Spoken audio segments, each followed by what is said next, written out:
respected chair, dear friends, today we are here to have a detailed deliberation for the most vital and the most contemporary subject. It's a serious one which affects the democratic system of India and finally the Constitution of India. Here, so many dignitaries are here to have a discussion over it. So I am directly entering into my duty to welcome the dignitaries. This function is presided over by Comrade Thomas Isaac, the renowned Marxian economist and the Finance Minister of Kerala State, former Finance Minister of Kerala State. I welcome Dr. Thomas Isaac to this auspicious occasion.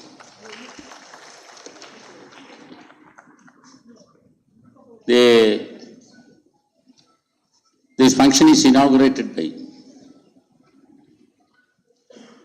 inaugurated by Shri Justice Chandru, who is the popular face, the human face of the judicial system of India and the system of natural justice, and he is here. He will inaugurate the function. I do welcome Honorable former Judge Shri Chandru to this occasion.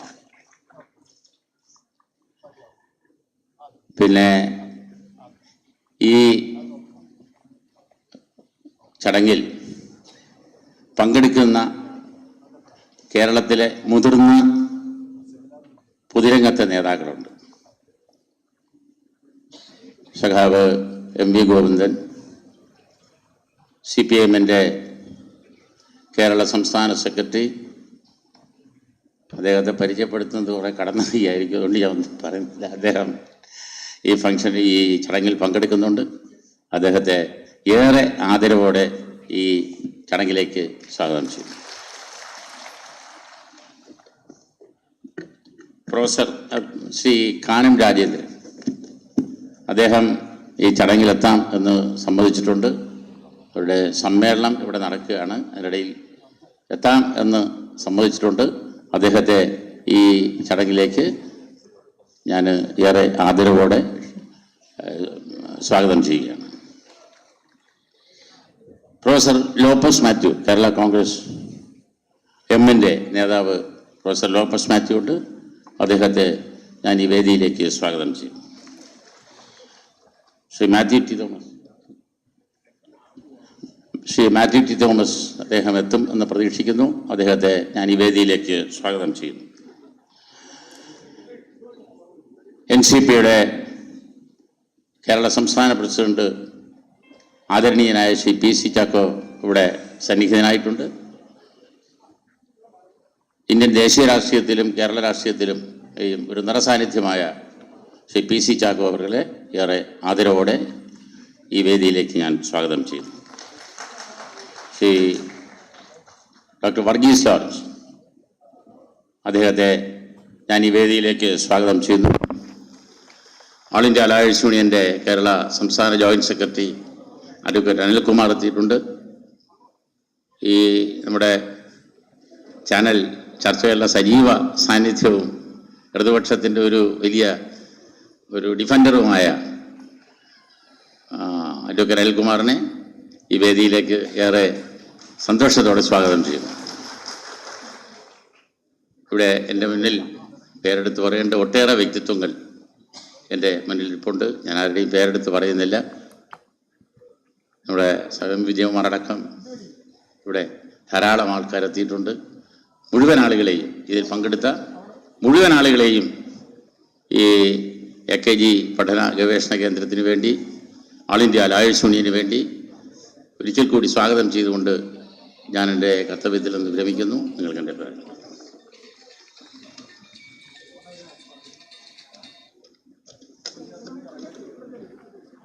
ബഹുമാനപ്പെട്ട justice K Chandu, ബഹുമാന്യരായ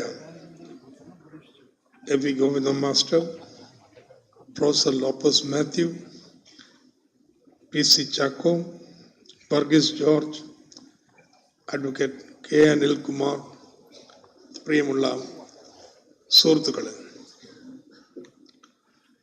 നമ്മുടെ ചരിത്രത്തിൽ ആദ്യമായിട്ട് വൈവിധ്യത്തിൽ വിശ്വാസമില്ലാത്ത ഒരു ഏകീകൃത രാഷ്ട്രത്തെക്കുറിച്ച് മാത്രം ചിന്തിക്കുന്ന ഒരു പാർട്ടി ഭരിക്കുകയാണ്. നേരത്തെ വാജ്പേയി ഉണ്ടായിരുന്നു. പക്ഷെ ഒരു വാജ്പേയി സർക്കാർ ഇന്നത്തേതുപോലെ ഒരു രാഷ്ട്രം, ഒരു സംസ്കാരം, ഒരു രാഷ്ട്രം, ഒരു ഭാഷ, ഒരു രാഷ്ട്രം, ഒരു മതം, ഒരു രാഷ്ട്രം, ഒരു നികുതി, ഒരു രാഷ്ട്രം, ഒരു ഇലക്ഷൻ, അങ്ങനെ എല്ലാവിധ വൈവിധ്യങ്ങളെയും ചവിട്ടി തേച്ചില്ലാതാക്കി ഒരു ഏകീകൃത രാഷ്ട്രത്തെക്കുറിച്ചുള്ള സങ്കല്പം മുന്നോട്ട് വെക്കുകയാണ്. ഇതിന്റെ ഫലമായിട്ട് ഓരോ ദിവസം കഴിയുന്തോറും ഇന്ത്യൻ ഫെഡറൽ സംവിധാനം ദുർബലപ്പെട്ടുകൊണ്ടിരിക്കുക. അതിൻ്റെ ഏത് മാനങ്ങൾ എടുത്താലും നിയമപരമായിട്ടുള്ള വശം,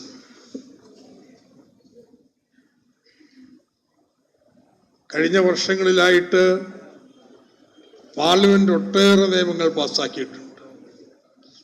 ആ നിയമങ്ങളുടെ എല്ലാം നമ്മൾ കണക്കി പറയുന്ന ലീസ്റ്റ് കോമൺ ഡിനോമിനേറ്റർ അതെന്താന്ന് ചോദിച്ചു കഴിഞ്ഞാൽ സംസ്ഥാനത്തിൻ്റെ അധികാരം കവറില്ല.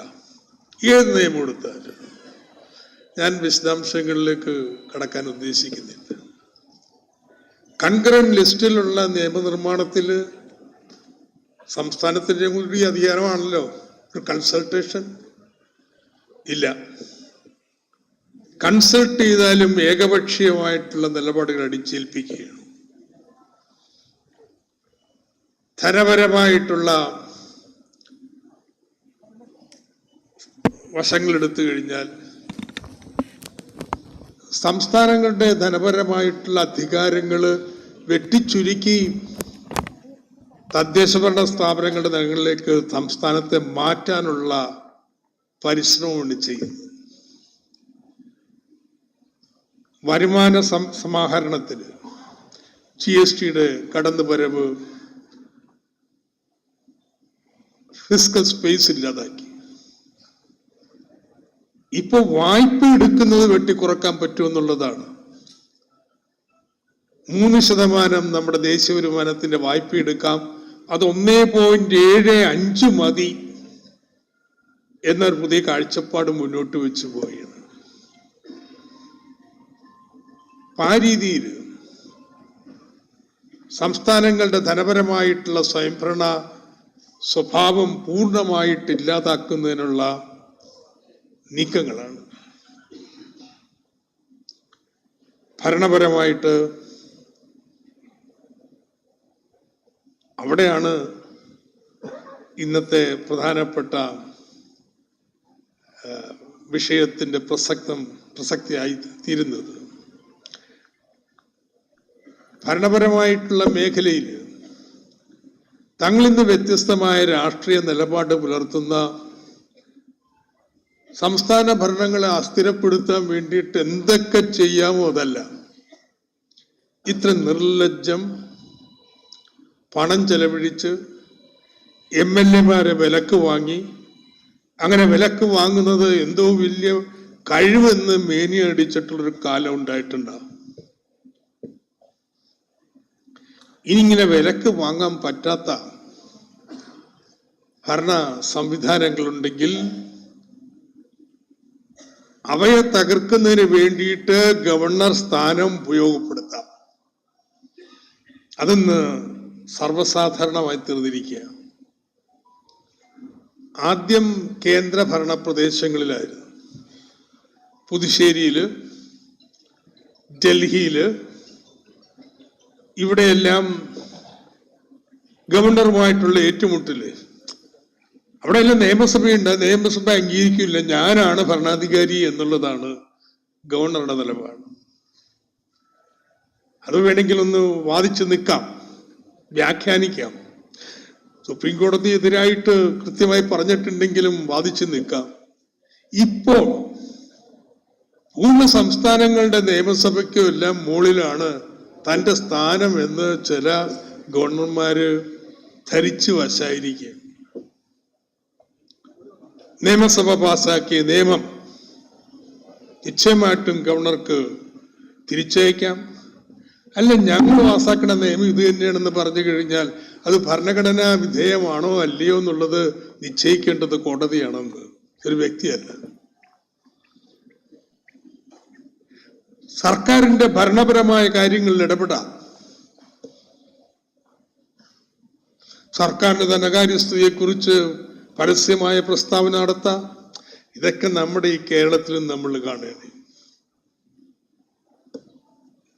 തമിഴ്നാട്, തെലുങ്കാന, പശ്ചിമ ബംഗാൾ, ഇങ്ങനെ പ്രതിപക്ഷ പാർട്ടികൾ ഭരിക്കുന്ന സംസ്ഥാനങ്ങളിലെല്ലാം ഗവർണർ പദവിയുമായിട്ട് ബന്ധപ്പെട്ട് ഈ തർക്കം ഉയർന്നു വന്നിരിക്കുകയാണ്.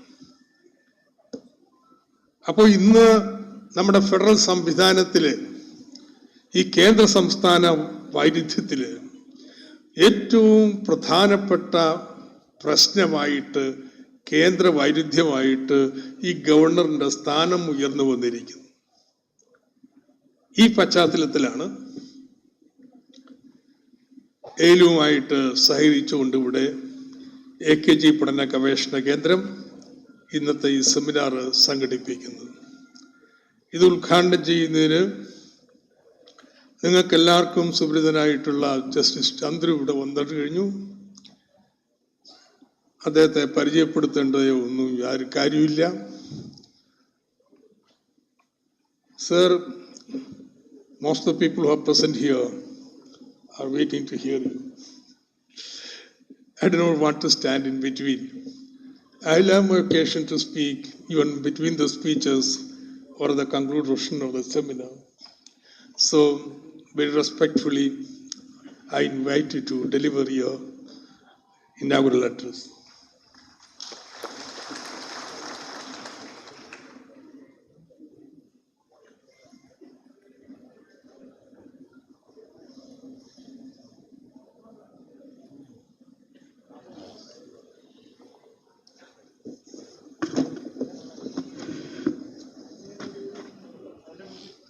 Friends and comrades, good evening to all of you. I also regret the day on which my book is being released in Malayalam, I am unable to speak to you in Malayalam. Please forgive me that and allow me to speak English. Today's topic is the federalism, role of governors and the constitution. To sum up the entire speech which I prepared, I want to quote Mr. C.N. Annadurai, who was the founder of the DMK party in Tamil Nadu.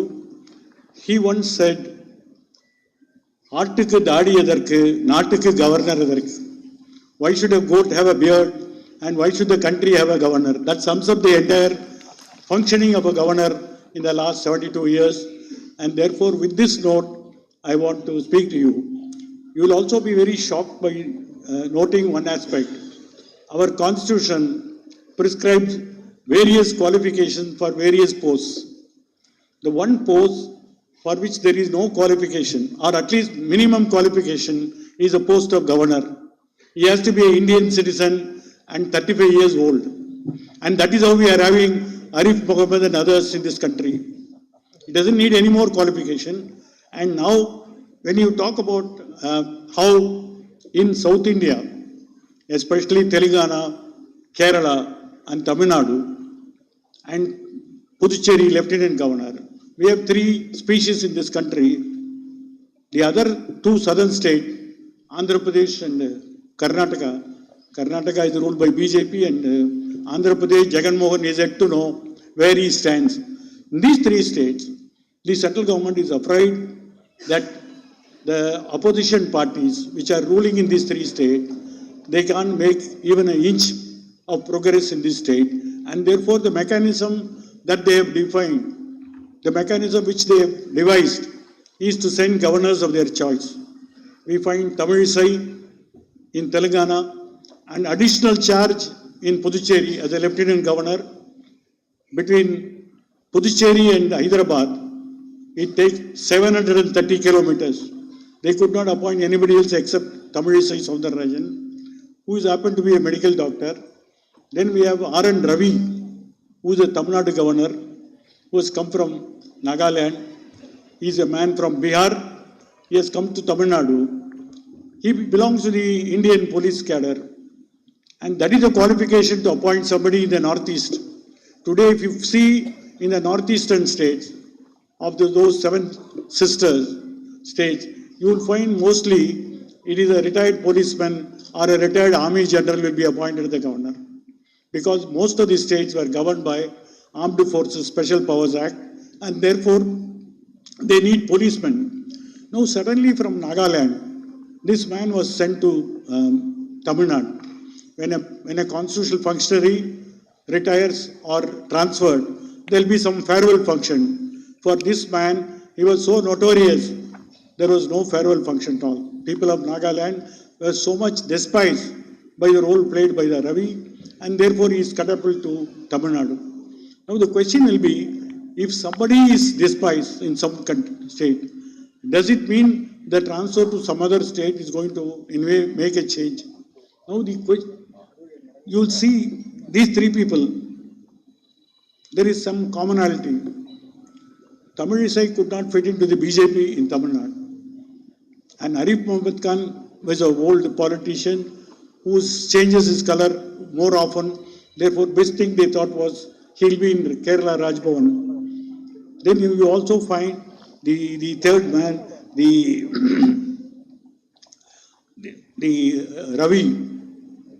Somebody has to be sent out to Nagaland, therefore you choose Tamil Nadu. Now this is something which is very strange, because all the three drawn from different walks of life, but they play a single role of destabilizing the local state government. This is the only assignment they have got before them, and they have no qualms in playing politics in a most dirtiest fashion. And therefore, today when we talk about the role of governors, we will have to think why these three creatures have come to these three states, and what is the agenda, what is the brief that they are carrying on. And in that sense, we should understand that the Constitution of India provides for a governor for each state, and how long the governor will continue?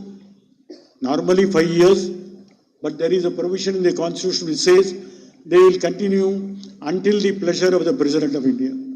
What is the pleasure of the President of India? President of India doesn't have any power. She or he are governed by the Council of Ministers. Virtually, a governor is controlled by the Home Minister, that is Amit Shah. Today, any governor for that matter, they take their orders either from Modi or from Amit Shah, and without which they can never think of continuing the post. And therefore, if you blame Ravi, you are also blaming Modi and Shah. That is the most important thing. They dance to the tune put up by the Home Ministry, and they cannot continue until they want them to continue. And therefore, they always, his master's voice or her master's voice, they always be there. And when they come to the Raj Bhavan, we should not say anymore Raj Bhavan, because they named Rajpath as Karyapath. So Raj Bhavan should be made as a Karyapath. What is the Karyam that they are trying to do? First thing is to destabilize the state government. Second thing is to propagate for the Saffron party, for the Sangh Parivar, act as a spokesman. Thirdly, most of the Raj Bhavan and Raj Nivas have become a party headquarters for BJP of that particular state. Now, who are the people who are being selected now in these posts? if you see some of the past history, there was a RSS man who was appointed in Meghalaya, and the Rajbhavan women's staff gave a complaint of misbehavior, and he was sent out. It is not only BJP, even previously Congress party had similar people. N.T. Tiwari is a known UP politician, senior leader of Congress party, but within Uttar Pradesh, they could not solve the difference of opinion among the Congress leader. So N.T. Tiwari was sent to Telangana. And for a short time, there was a complaint against him of sexual misbehavior, and he was sent out. Now, how is that when you say a head of state is holding such a high post and where they are going to behave in such a cheap manner, then what is the selection process that is going on for these years? In the initial few years, they were appointing senior Congress leaders who are no longer useful in the particular state. You know, in our houses, when our cow does not give any more milk, we send them to Goshala. The Jains call them as Pinjra Pol, because we can't make use of it, and therefore we send them. Therefore, if a particular person who is no longer used in that particular state politics, he is catapulted as a governor. But some of them, because of the seniority, because of their experience, they were able to stand up sometime, not all the time. For example, one governor in Tamil Nadu refused to sign for the dismissal of the DMK ministry during 1976. Still they dismissed. That is a different issue. But there were cases where some governors were acting independently. But later experience shows that governors are picked up just to go and destabilize. In 1967, for the first time, the Congress party, the Indian National Congress, lost 8 state governments. For the first time, the concept of opposition party in various states started only in 1967.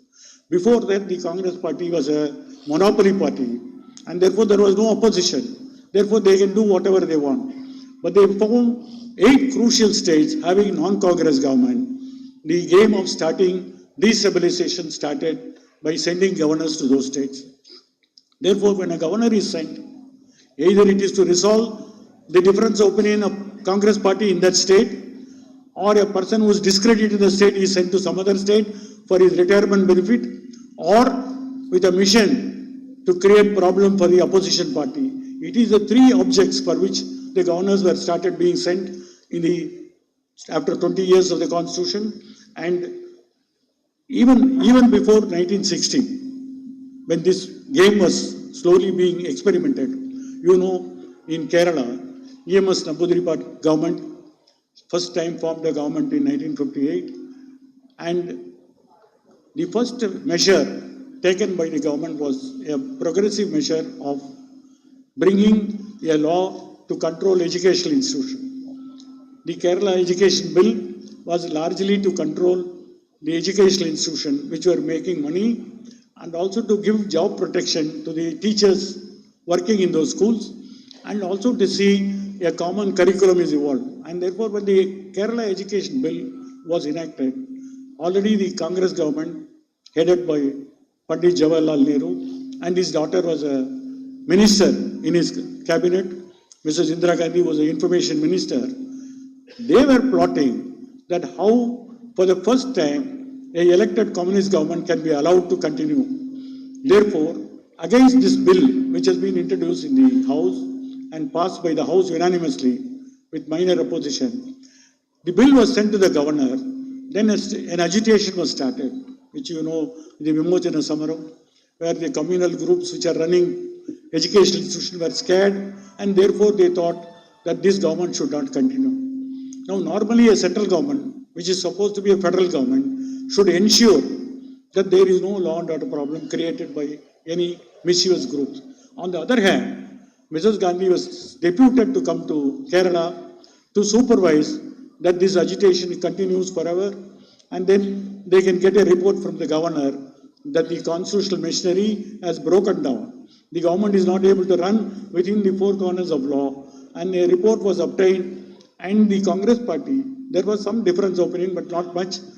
Finally, Nehru succumbed to this pressure, and the EMS government was dismissed. At that time, there was no scope to go to court to challenge when an elected government run by a majority and much to the disappointment of a central ruling party, how it can be dismissed on the ground there was law and order. There was no judicial review that was contemplated in the Supreme Court at that time, and therefore EMS Mudripad went away. The first communist government anywhere in the world which is elected by votes, one man, one vote, and which came to power through a democratic process was sent out in 1959. Most important event that took place was when the bill was sent to the governor. Under Article 200, the governor at that time, the constitution was not amended. The education was very much in the state field, in the state list, and the governor has to sign or give assent to the bill. Instead of giving assent to the bill, he forwarded to the President of India. And President of India for the first time, under Article 143, referred the case for the advisory opinion of the Supreme Court. This never happened. When a state government passes a legislation and send it to the governor, if the matter comes within the state list, the governor has to give assent. There is no other work. If he somehow thinks there is some flaw in the bill, he can send it back to the House, and when the House passes second time, he is mandatorily has to sign. There is no other power given to the state governor, and notwithstanding that, the matter was sent to the president, which was the most undemocratic step taken during 1959, when the governor office was used for violating Article 200 of the Constitution. And finally, what happened was, when the Supreme Court was hearing the validity of the education bill, it was heard by a Constitution bench. The Constitution bench answered all the 4 questions in favor of the dismissed state government. They said there is nothing wrong in the bill, except for minor 2 clauses relating to Anglo-Indian. The bill was upheld by the Supreme Court. The Supreme Court gave an opinion to the central government. There is no flaw in the bill. In fact, the very famous statement that right to administer does not include right to maladminister. That was the slogan coined by the Supreme Court. Now, when the bill became valid, but the government became invalid, that was the most irony of the situation. The purpose for which the government was dismissed, but the law passed by the government was upheld. This will show the diabolical nature of the central government, where they destabilize the state government. They go against the wishes of the majority of the House in the state legislature. They make use of the governor to send a report on the so-called law and order breakdown, and they also send the bill so that the Supreme Court gives some adverse opinion which can be made use of against the EMS government. All the 4 methods were failed, and finally EMS was proved to be right that the education bill was upheld by the Supreme Court, except that they were not in power. And this is how the power under the Constitution was sought to be used for a nefarious purpose of working against the opposition party.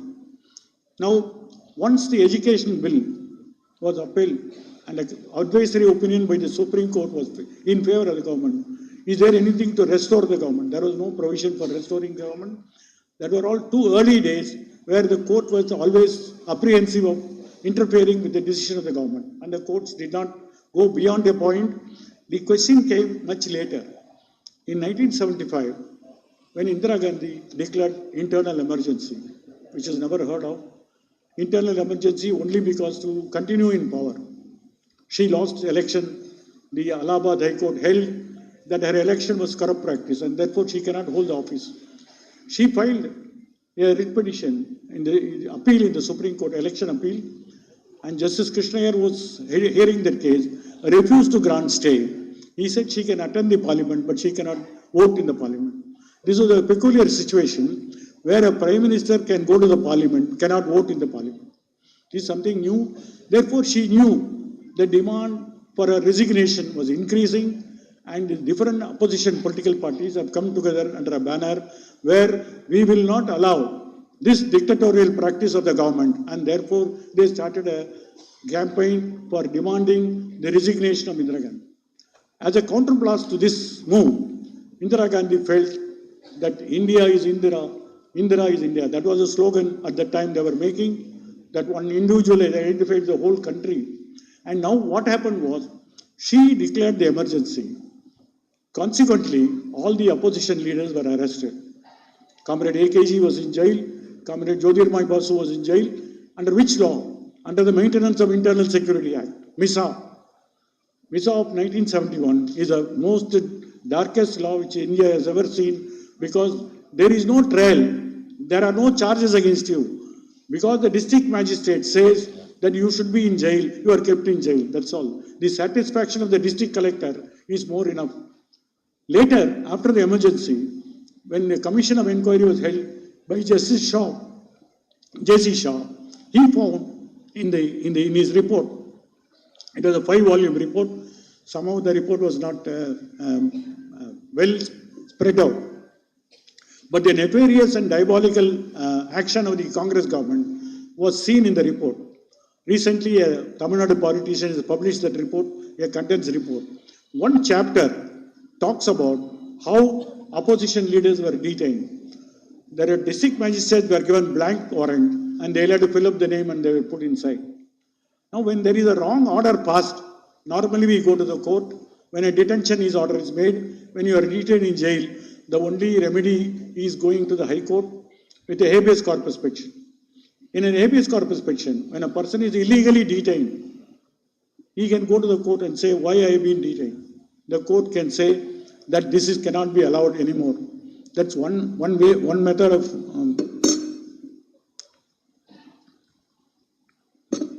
number of people who are detained. Advani was detained, Vajpayee was detained, and Modi was there on 21 months in jail.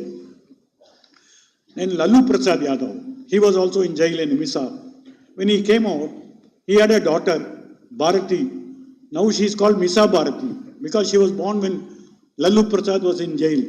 Now MISA became such a notorious thing. When people moved to the High Court with a petition for constitutional relief of habeas corpus, some of the High Courts, like Karnataka, Madras, Hyderabad, several High Courts were willing to listen to these cases. During emergency time, the fundamental rights were suspended by the government, saying that you cannot move the court. But notwithstanding that, some of the High Courts were started issuing habeas corpus. The central government, ill-advised, moved the Supreme Court and said all the High Court cases will be transferred to the Supreme Court. The matter was heard by 5 judges. By judges' name I need not say. One is Mirza Afzal Beg, Y.V. Chandrachud, Bhagavati. There are 2 others. Now, why these 3 names I am saying, because I will come to later. Now, these 5 judges, they were hearing, during emergency time, if fundamental rights are suspended, can a person come to court? The Attorney General of India, Mr. Nerende, was defending the Union government. Judges put a very innocent question. Suppose a person is shot dead by a district magistrate. Cannot a person come and say, I have been wrongly shot dead. My life has been taken away without due process. And Mr. Nerende was heard saying that during emergency, whether you are illegally killed or legally killed, you can never come to court. This was the position taken by the central government. Today, whatever you talk about governor or federal rule, the seeds of deviation was sown by the Congress government. Therefore, the Congress is inseparable from laying down such black role at those times. The bench, the 5-judge bench, which heard the matter, finally dismissed all the cases, saying that you cannot come to court.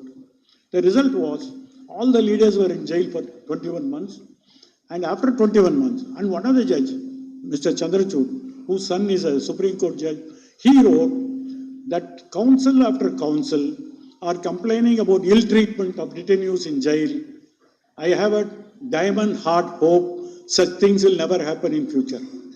This is something which is strange, that every lawyer who argued pointed out how the detainees were ill-treated in jail. Even DMK detainees were beaten up in Madras General Jail, and later there was a commission of inquiry, Ismail Commission, and found that all of them were beaten in jail by the jail officials at the behest of the Congress party which is outside. Therefore, this saddest part of this judgment was no such ever judgment has ever been given before.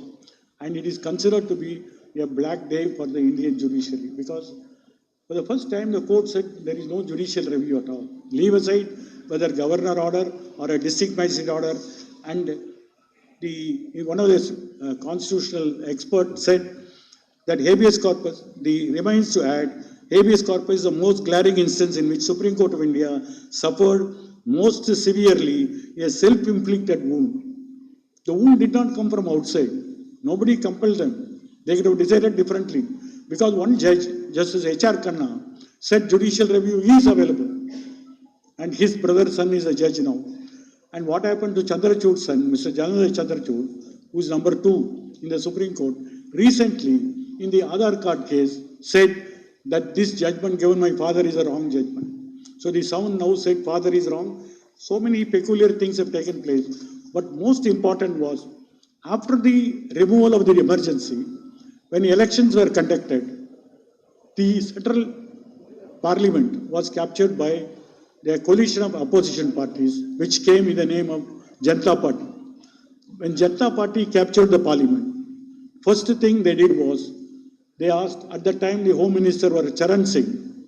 Charan Singh wrote to all the state governors that since we have won in the parliament, you are continuing to be a state government party is wrong because you no longer hold the will of the people.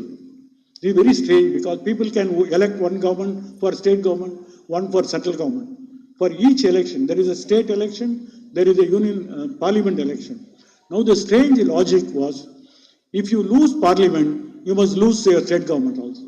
Now when Charan Singh wrote to the governors, in where eight governors, where Congress party was in rule, they refused to send a report, saying that we will not send a report because they were all appointees by the previous government. So they were still owing loyalty to the government. They refused to send any such report. Next point was, all the 8 governments were dismissed. Reason was not law and order.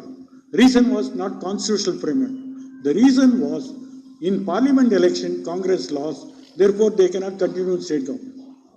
Now all the state governments filed for the first time a suit before the Supreme Court under Article 131, where the state can sue the Union of India.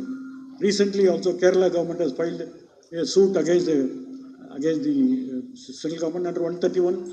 A union government can be sued in the Supreme Court, and Supreme Court is authority to resolve a dispute between state government and the union government. Now when the case came before the Supreme Court, the very same judges were there here. Those who decided the earlier Misa case, they were the judges here, majority.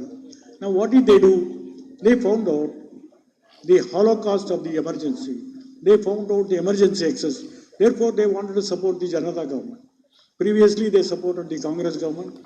Now, when Congress was lost and Janata became the major government, they supported the Janata government. They said the dismissal is valid. That's the first time a provision which is not in the Constitution, a provision for which there is no mechanism in the Constitution, that if you stand in the parliament election and if you lose, you will also lose your state government. This is something very strange. And that was upheld by the Supreme Court in state of Rajasthan case in 1877. Nobody ever thought that the court will do. But one magic thing took place in that case. During the hearing, when the bench was constituted, it was a 7-judge bench. At that time, Justice Krishna Iyer was a judge in the Supreme Court. So he was asked to be in the bench. And Krishna Iyer was being a victim of a presidential dismissal order. He was a cabinet minister in the EMS government in 1957. He told the Chief Justice very honestly that I am a victim of your dismissal. If I sit here, people will not believe. They think that I am biased, therefore I will not be in the bench. It is a very great loss. But the remaining 7 judges upheld the dismissal of the 8 government. One of the judges, who is from Assam, Justice Goswami, he wrote in his order that during the hearing of this case, the Chief Justice told them that the Vice President of India met him in a function and told him to take care of the government. This was found in a judicial order. And then the Chief Justice was shocked because he could not give a reply in the order itself. This was written in the judgment itself, that he wrote that, this is what he said: I part with the records with cold shudder. The Chief Justice was good enough to tell us the acting president saw him during the time we were considering the judgment after having already announced the order, and there was mention of this pending matter during conversation. I have given this revelation the most anxious thought and even the strongest judicial restraint which a judge would prefer to excuse. Leaves me no option but to place this on record, hoping that the majesty of the high office of the President, who should be beyond high watermark of any controversy, suffers not in future. This is there in the judgment itself. Not that Goswami decided against the government, but he decided against the Chief Justice, who happened to mention that the Vice President of India met and told him about this case. So going to the chamber or going to the house and mentioning about the case was this started from 77 itself. But what is important was the Chief Justice was very embarrassed. So he gave a press release. There is a 7-judge bench judgment. He gives a press release saying that I never spoke anything about it except had some pleasantries about some family function. Beyond that, I did not. That is also there published, and it is very regrettable. He complains about Goswami. It is very regrettable that Justice Goswami should misunderstood the Chief Justice, who was only anxious that the reason should be delivered before the court closes so that the judges are not placed in any embarrassing situation during the vacation. Now, this is the press release given by the Chief Justice. Now, for the first time, you will see slowly a political interference in the decision making has started in a starting point. I would only say the starting point of a political interference during the emergency was further continued. During emergency, judges who did not toe the line, judges who were willing to do judicial review, they were all pushed off to various places. Justice Chennappa Reddy was transferred to Punjab. Justice Rajendra Sachar was transferred to Assam. People were punished during emergency. Therefore, the judiciary was made to follow the line of the ruling party. And that was the reason why this 1977 judgment came to be delivered. What is good for Janata Party is also good for Indira Gandhi. After emergency, when the Janata experiment failed, Indira Gandhi came back to power in 1980. She also dismissed 8 governments. There is no governor report. The only reason was that the Janata Party lost elections in various, in the parliament, and therefore they have lost the will of the people. Now, what is sauce for the goose became sauce for the gander. What is good for the Janata Party, also good for the Congress. Therefore, we will find one reason that alternatively, the Congress and BJP were playing the same game of perverting the Constitution. That's more important. The perversion of the constitutional principle, the constitutional morality started with the game played by them. They have no scruples. They have no respect for the Constitution. And therefore, when we discuss about governor, we can't forget the background news of this. This is most important. And later the question came during 1991 when the Babri Masjid was demolished. Narasimha Rao was in a fix. And Kalyan Singh, you know what happened. Kalyan Singh was the UP Chief Minister. And everybody was apprehensive that the RSS, the RSS people are mobilizing in a big way in Faizabad. And therefore there was a complaint. And the police is also warning the government that there may be something happen. Somebody went to the Supreme Court and filed a petition, please save the Babri Masjid. And Supreme Court issued notice to the Chief Minister of UP, who filed an affidavit that I will see to it that Masjid will not be dismissed. And later the masjid was dismissed. On 6/12/1991, you can see the Sanghis in saffron clothes with a crowbar hitting on the old building which is 500 years old, and it just collapsed. And when this collapse took place, Kalyan Singh was ordered with a contempt notice that you gave us an assurance. Then how is that the masjid is dismissed? So he said, sir, it's beyond my means. I tried my best, but I was not aware such things are happening. So the Supreme Court gave a very peculiar punishment to Kalyan Singh. In the contempt, they gave him a punishment of imprisonment till the rising of the court, which you will find very laughing because it's like a joke. What is till the rising of the court? I come to the court at 11 o'clock. I go out at 1 o'clock for my lunch and come back at 2 o'clock. Then I leave at 4 o'clock. So 4 hours, 5 hours I'm in the court. Now I tell the Kalyan Singh, you sit here. Evening he can go home. You watch our proceeding, go home. Is that the punishment? But whatever it is, a sitting chief minister was punished by the Supreme Court for giving a wrong undertaking. Now, what really happened later was more important. Two things have happened. One is now, after the death of Kalyan Singh, Modi Shah has given him the Padma Shri Award. For what? For watching the masjid being demolished. Now, there is no respect for any constitutional norm in this country, especially after the BJP has taken power. That's the most important lesson that we'll have to think of. First one, that when a chief minister who has been punished by the Supreme Court is being given a Padma Shri Award. You can give any award, Bharat Ratna Award also you can give.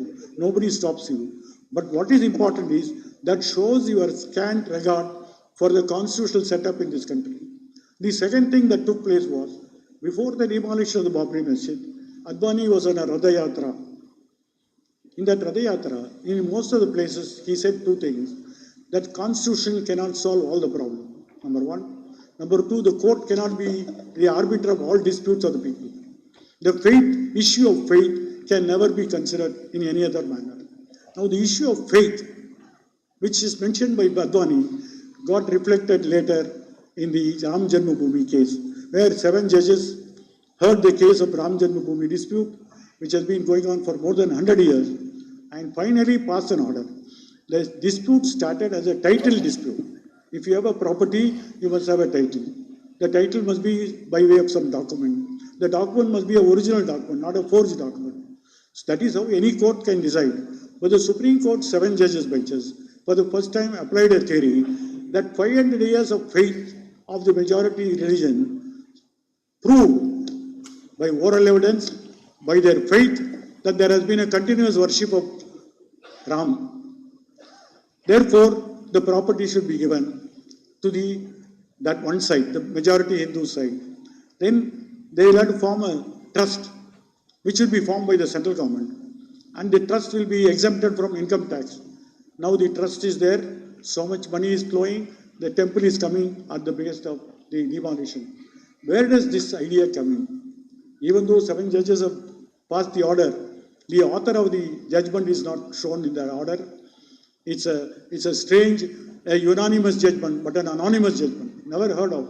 There must be an author for a judgment, but all of them signed. And the last paragraph says that we believe by the available oral evidence that is let in, that the faith of the people in offering worship in this place for the last 500 years is proved, and therefore the property should be given.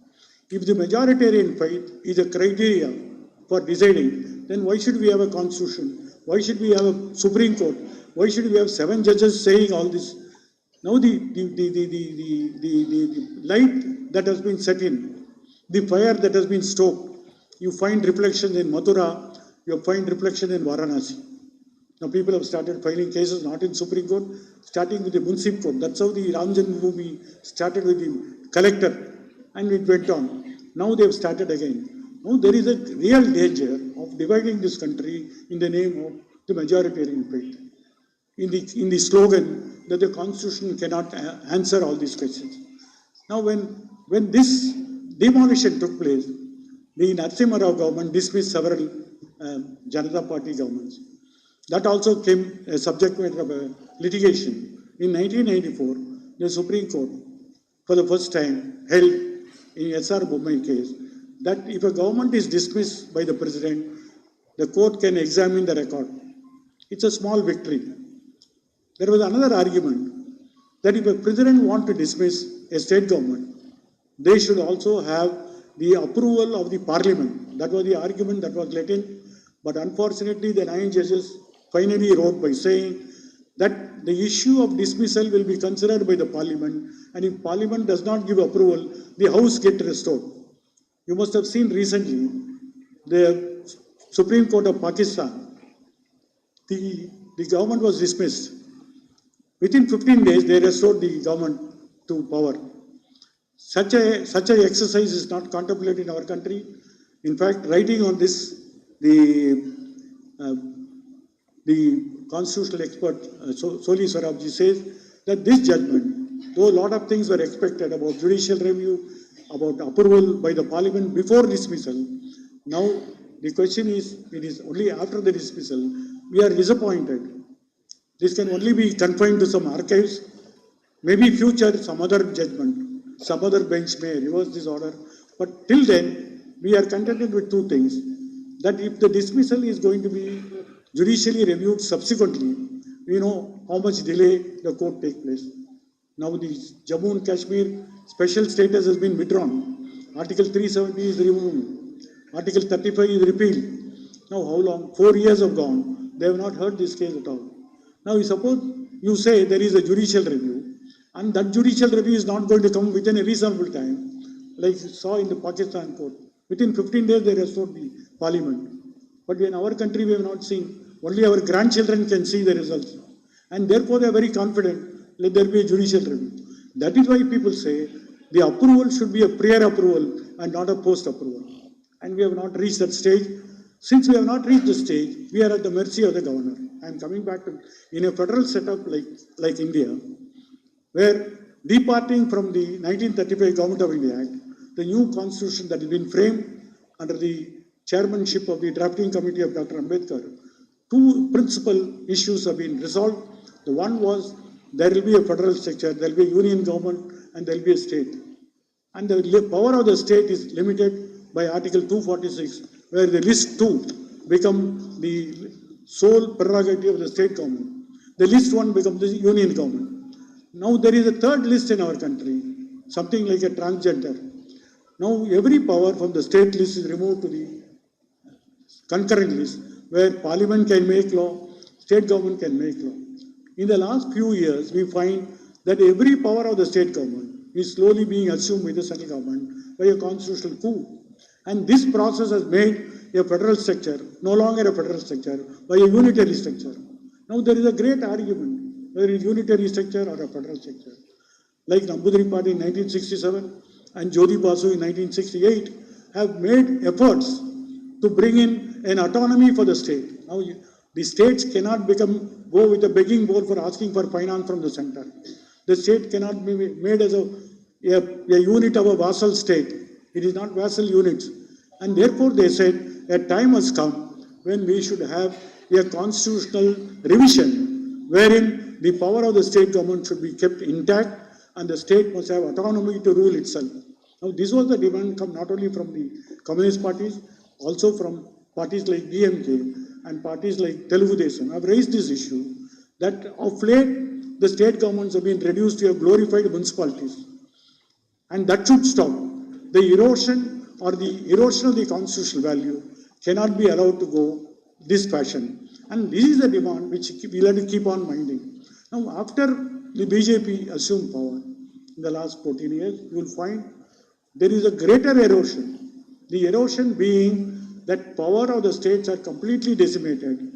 And two methods. One is by a constitutional amendment. The second is by sending a governor of their own choice. This is where the governor comes in. Governor becomes an acting agent of the center.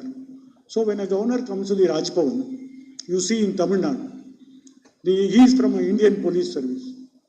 And he now starts saying that he calls the meeting of all vice chancellors and says, you must spread national education policy, new education policy. Whereas the DMK government is opposed to the education policy of the center because the field of education still open to the state also to make a law. And therefore they formed a committee of framing a state level education policy. But here is a governor who is supposed to act and aid and advise of the state government. He conducts the Raj Bhavan into a BJP party office. It is for the central policy they are advocating. Not only he stops with education, we have a concept like in Kerala, a state council for higher education, where higher education policies are resolved by all the vice chancellors along with the education minister. Now he calls all the vice chancellors to his office, gives them tea and dinner, and then starts speaking on his own what he feels about education. And he gives lectures like left center. Normally the role of governor is as a figurehead. Even during the discussion in the Constituent Assembly, they said governor cannot override his power. For example, in our country, the President of India is bound by the advice of the cabinet. Whereas the governor only say he will listen to the aid and advice, which means discretion. Now using this small gap, all the governors are thinking they are monarchy in the very same state. Now what they do, Vice Chancellor, I will call them whenever I want. I can ask some extension to the Vice Chancellor to be removed. I can remove a teacher appointed by the syndicate of a university. Where do they get these powers? Where does it say? When the state government of Tamil Nadu, when the state government of Kerala framed a law by which the chief minister will become chancellor, now they are saying it is unheard of. Why? Today every national law university, every law universities in the state, the chief justice have become vice chancellor. The chief justice of India is a vice chancellor of National Law University. Some of the senior judges of the Supreme Court are chancellors of the various universities. If law can be changed in tune with the time,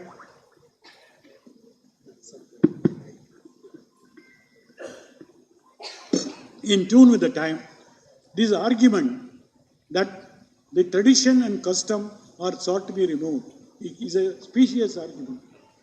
It can never be accepted because changes have come in other fields, and therefore there is no question of what do they do. Under Article 200, they have to give a signature. It's like a post office. But then they do that, they just sit over the file. So the will of the majority, the will of the representatives of the people is being completely smashed by various Rajbhavans and Rajinivas. Now this is something which is never heard of. Now what does Mr. Ravi also say? He gives his own ignoramus exposition. He says that secularism is nowhere defined. Though in the preamble, it was introduced in 1976, secularism, there is no meaning at all. His first argument. I wrote a letter to him saying, in S.R. Bombay case, in paragraph 304, the Supreme Court has defined what is secularism in the preamble. The Supreme Court said, India is a multi-religious country. Therefore, the state cannot dabble in one religion or other religion. At the same time, the state has to treat all religion equally. This was the exact definition given by 9 judges of the Supreme Court. Now, what do you say? Secularism. You are only exposing your own ignorance. You are calling yourself to be the head of the state. Now, he also says another thing in his speech, that Indian constitution, there is no reference to any dharma. I don't understand what is dharma that you are trying to now talk about. A constitution is a written form of a document. Where does the dharma come in? In every action of the government, there must be dharma. Not your actions are not doesn't speak about dharma. But then you start making confusion. Now, seen in this context, there was a meeting last month in Varanasi where some of the Hindi sadhus formed a world Hindu parliament, and they have drafted a constitution. India shall be called as a Bharat, which is only the Hindus can be here, can vote and participate as a citizen. What about Christian, Muslim? They can do business, they can earn money, but they cannot vote. They are not part of this country. An effort to make this country into a theocratic state is now being attempted by some private groups. It is not private groups who are some saffron-clad sadhus are roaming around.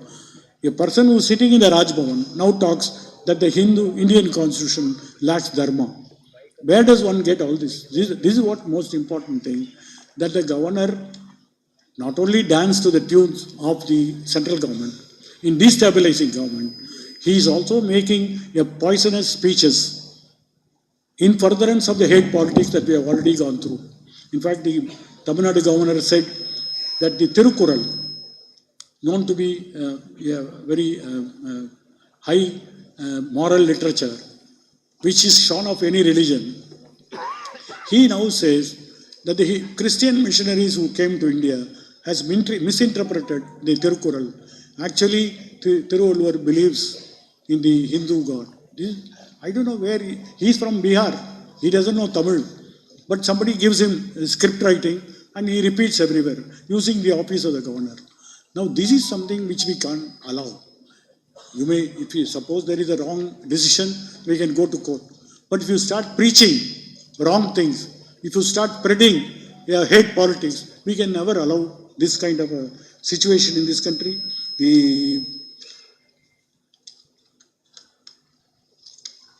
and sitting over the bills passed by the legislature. This again, I come back to that.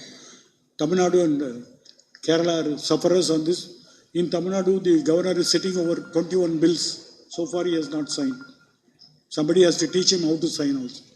And Supreme Court taught him the lesson.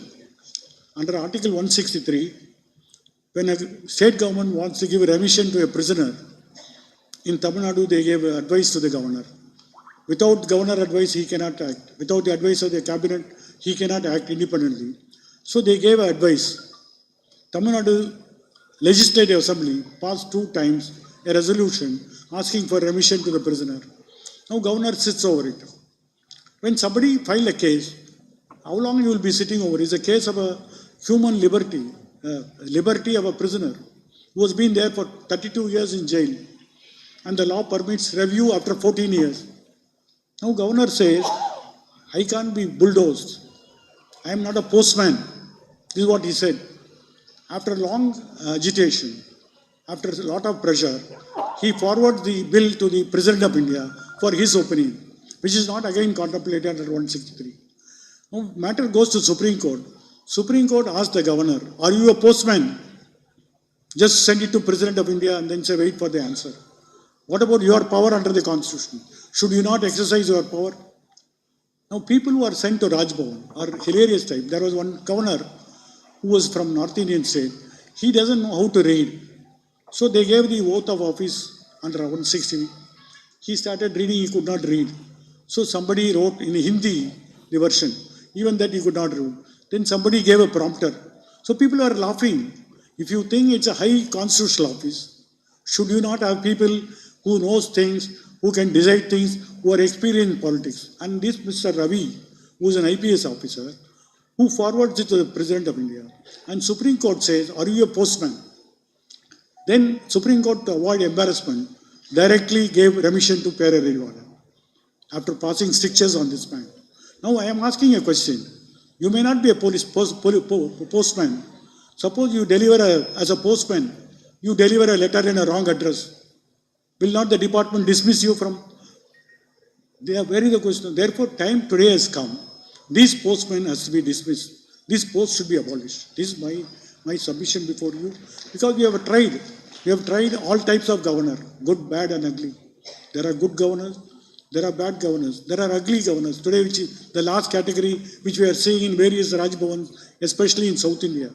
Their only motto, their only brief was to destabilize the government and spread lies against the state government and go on, try to procrastinate.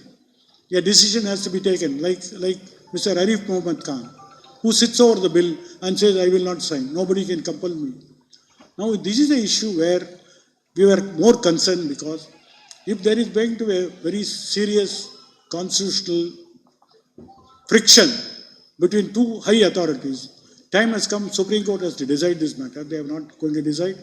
And ultimately, in the name of policy, in the name of principles, what is being sacrificed is the will of the elected representatives of people. And that is why I would only say that instead of having, there are several commissions. For example, Tamil Nadu government appointed Rajamannar committee, who was a retired Chief Justice of the Madras High Court. The committee recommended that the governor cannot act on his own.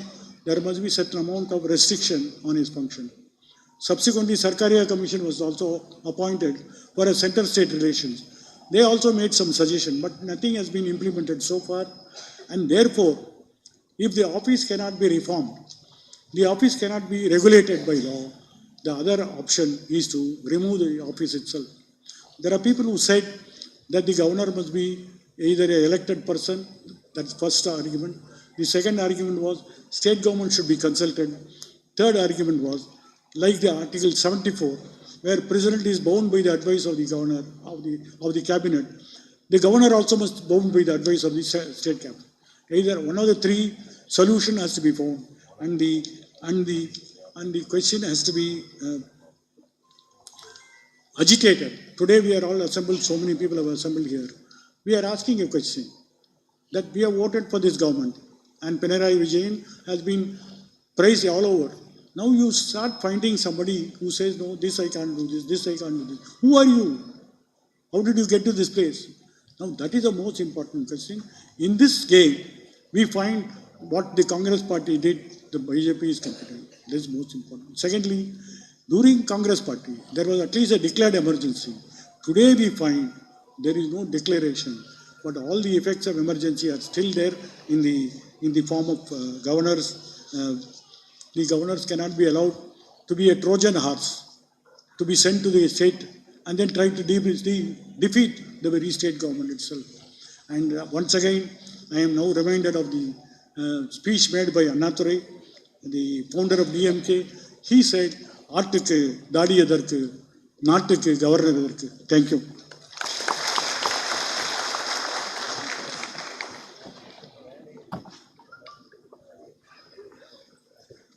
Party secretary sir Govindan മാഷ് ഇവിടെ അദ്ദേഹത്തിൻ്റെ അവതരണത്തിന് മുന്നേ justice ചന്ദ്രുവിൻ്റെ ആത്മകഥ അത് പ്രകാശനം ചെയ്യും. ഞാനെന്ന justice എന്നാണ് ഗ്രന്ഥത്തിൻ്റെ പേര്. ചിന്തയാണ് പബ്ലിഷേഴ്സ്.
ബഹുമാനപ്പെട്ട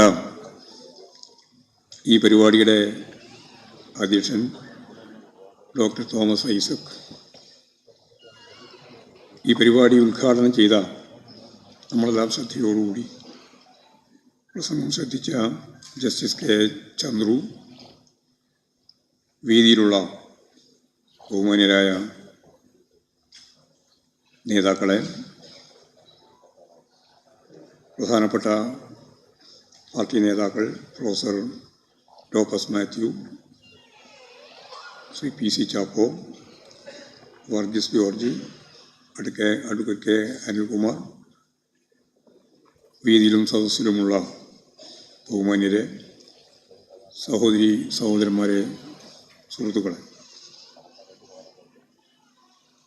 ഞാനെന്ന ജസ്റ്റിസ് ഒരാത്മകഥയാണ് ജസ്റ്റിസ് കെ ചന്ദ്രുവിൻ്റെ. ആ പുസ്തകം ഇന്ന് ഉച്ചയ്ക്ക് ശേഷമാണ് എൻ്റെ കയ്യിലേക്ക് കിട്ടിയത്. അതുകൊണ്ട് തന്നെ വിശദമായി പൂർണ്ണമായി വായിക്കുന്നതിനൊന്നും സാധിച്ചിട്ടില്ല. ഒരു പുസ്തകം പ്രകാശനം ചെയ്യുമ്പോൾ ആ പുസ്തകത്തിൻ്റെ ഉള്ളടക്കം കൃത്യമായിട്ട് മനസ്സിലാക്കി അതുമായിട്ട് ബന്ധപ്പെട്ട് പ്രകാശന ദൗത്യം നിർവഹിക്കുക എന്നുള്ളതാണ് സാധാരണ ഞാൻ ചെയ്തു വരുന്ന രീതി. പക്ഷേ ഇത് ഉച്ചക്ക് പുസ്തകം കിട്ടി, ഒന്ന് മറച്ച് നോക്കുന്നതിന് വേണ്ടി മാത്രമേ സാധിച്ചിട്ടുള്ളൂ. ഏതായാലും ഒരു നോവൽ വായിക്കുന്നതിനേക്കാൾ എളുപ്പത്തിൽ വായിച്ച് പോകുന്ന പുസ്തകരചനാ രീതിയാണ് ജസ്റ്റിസ് കെ ചന്ദ്രു ഈ പുസ്തകത്തിൽ ആദ്യാവസാനം അവലംബിച്ചത് എന്ന് ആദ്യ വായനയുടെ ശ്രമത്തിൽ തന്നെ മനസ്സിലാക്കാൻ എനിക്ക് കഴിയും. ഒരു സാധാരണ കുടുംബം, ആ കുടുംബത്തിലെ 6 അംഗങ്ങൾ, വാടക വീട്ടിൽ പട്ടണത്തിൽ താമസം ആരംഭിച്ച ഘട്ടം മുതലുള്ള ജീവിതം അദ്ദേഹം നന്നായിട്ട് വരച്ച് കാണിച്ചിരിക്കുക. അമ്മയുടെ മരണം വളരെ ചെറുപ്പത്തിൽ തന്നെ നടക്കുകയാണ്. അമ്മ മരിച്ചപ്പോൾ ആ കുടുംബത്തിലെ ബാക്കി 5 പേര് ജീവിത പ്രയാസങ്ങളുമായിട്ട് ബന്ധപ്പെട്ട് 4 പേരുടെ വിദ്യാഭ്യാസം ഉൾപ്പെടെയുള്ള കാര്യങ്ങൾക്ക് അച്ഛൻ്റെ തുച്ഛമായ വരുമാനം കൊണ്ട് സാധിക്കാത്ത ഒരു സാഹചര്യത്തെ വളരെ ലളിതമായി വളരെ ചുരുക്കം വാക്കുകളിൽ അദ്ദേഹം ഈ ആത്മകഥയിൽ രേഖപ്പെടുത്തിയിട്ടുണ്ട്. തുടർന്ന് വിദ്യാർത്ഥിയായിരിക്കുമ്പോഴും വിദ്യാഭ്യാസത്തിന് ശേഷവും അല്ലെങ്കിൽ വിദ്യാഭ്യാസത്തിൻ്റെ ഇടവേളയിലും അദ്ദേഹം നടത്തി വന്ന സംഘടനാ രാഷ്ട്രീയ പ്രവർത്തനത്തിൻ്റെ ഭാഗമായി അദ്ദേഹത്തെ ഒരു തൊഴിലാളി സമര പ്രക്ഷോഭ പ്രവർത്തനത്തിൻ്റെ ഭാഗമായിട്ടുള്ള മാർച്ചിൽ പങ്കെടുത്തതിന് പോലീസ് അറസ്റ്റ് ചെയ്ത് ജയിലിലേക്ക് കൊണ്ടുപോയി ജയിലിൽ അടക്കുകയാണ്. ഇപ്പോൾ ഒരു ജസ്റ്റിസിൻ്റെ ജീവചരിത്രം നമ്മൾ വായിക്കുമ്പോൾ പലപ്പോഴും ഇങ്ങനെയുള്ളൊരു തുടക്കമല്ല ഉണ്ടാകുക. ഇതാണ് ഇതിൻ്റെ ഒരു പ്രത്യേകത. ഞാനെന്ന ജസ്റ്റിസ്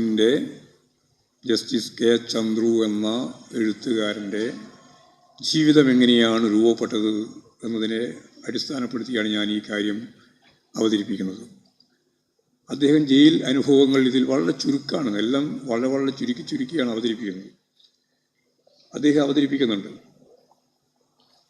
അതായത് ജയിലിലേക്ക് കയറുമ്പോൾ മുതിർന്ന ജയിൽ താമസിച്ചുകൊണ്ടിരിക്കുന്നവരോ അല്ലെങ്കിൽ ഉദ്യോഗസ്ഥരോ അടിക്കുക, നടയടി. അപ്പോൾ അത് മലയാളത്തിൽ മണ്ടയടിയാണ്. നമ്മളെ നോവലുകളിലും സാഹിത്യത്തിലും ഒക്കെ ഉള്ളതാണ് ഈ നടയടി. അത് കണ്ണൂർ സെൻട്രൽ ജയിലിലൊക്കെ സ്ഥിരമായിട്ടുള്ള സംവിധാനത്തിൻ്റെ ഭാഗമായിട്ട് ഞങ്ങളൊക്കെ പരിചയിച്ചതാണ്. അപ്പോൾ ജസ്റ്റിസ് ചന്ദ്രു അത് കൃത്യമായിട്ട് പറയുകയാണ്, ആ നട അടിക്ക് വിധേയപ്പെട്ടുകൊണ്ടേ ഒരു ആദ്യം വരുന്ന തടവുകാരന് ജയിലിനുള്ളിലേക്ക് പ്രവേശിക്കാനാവുകയുള്ളൂ. അത്രയേ ഉള്ളൂ വിശദീകരണം.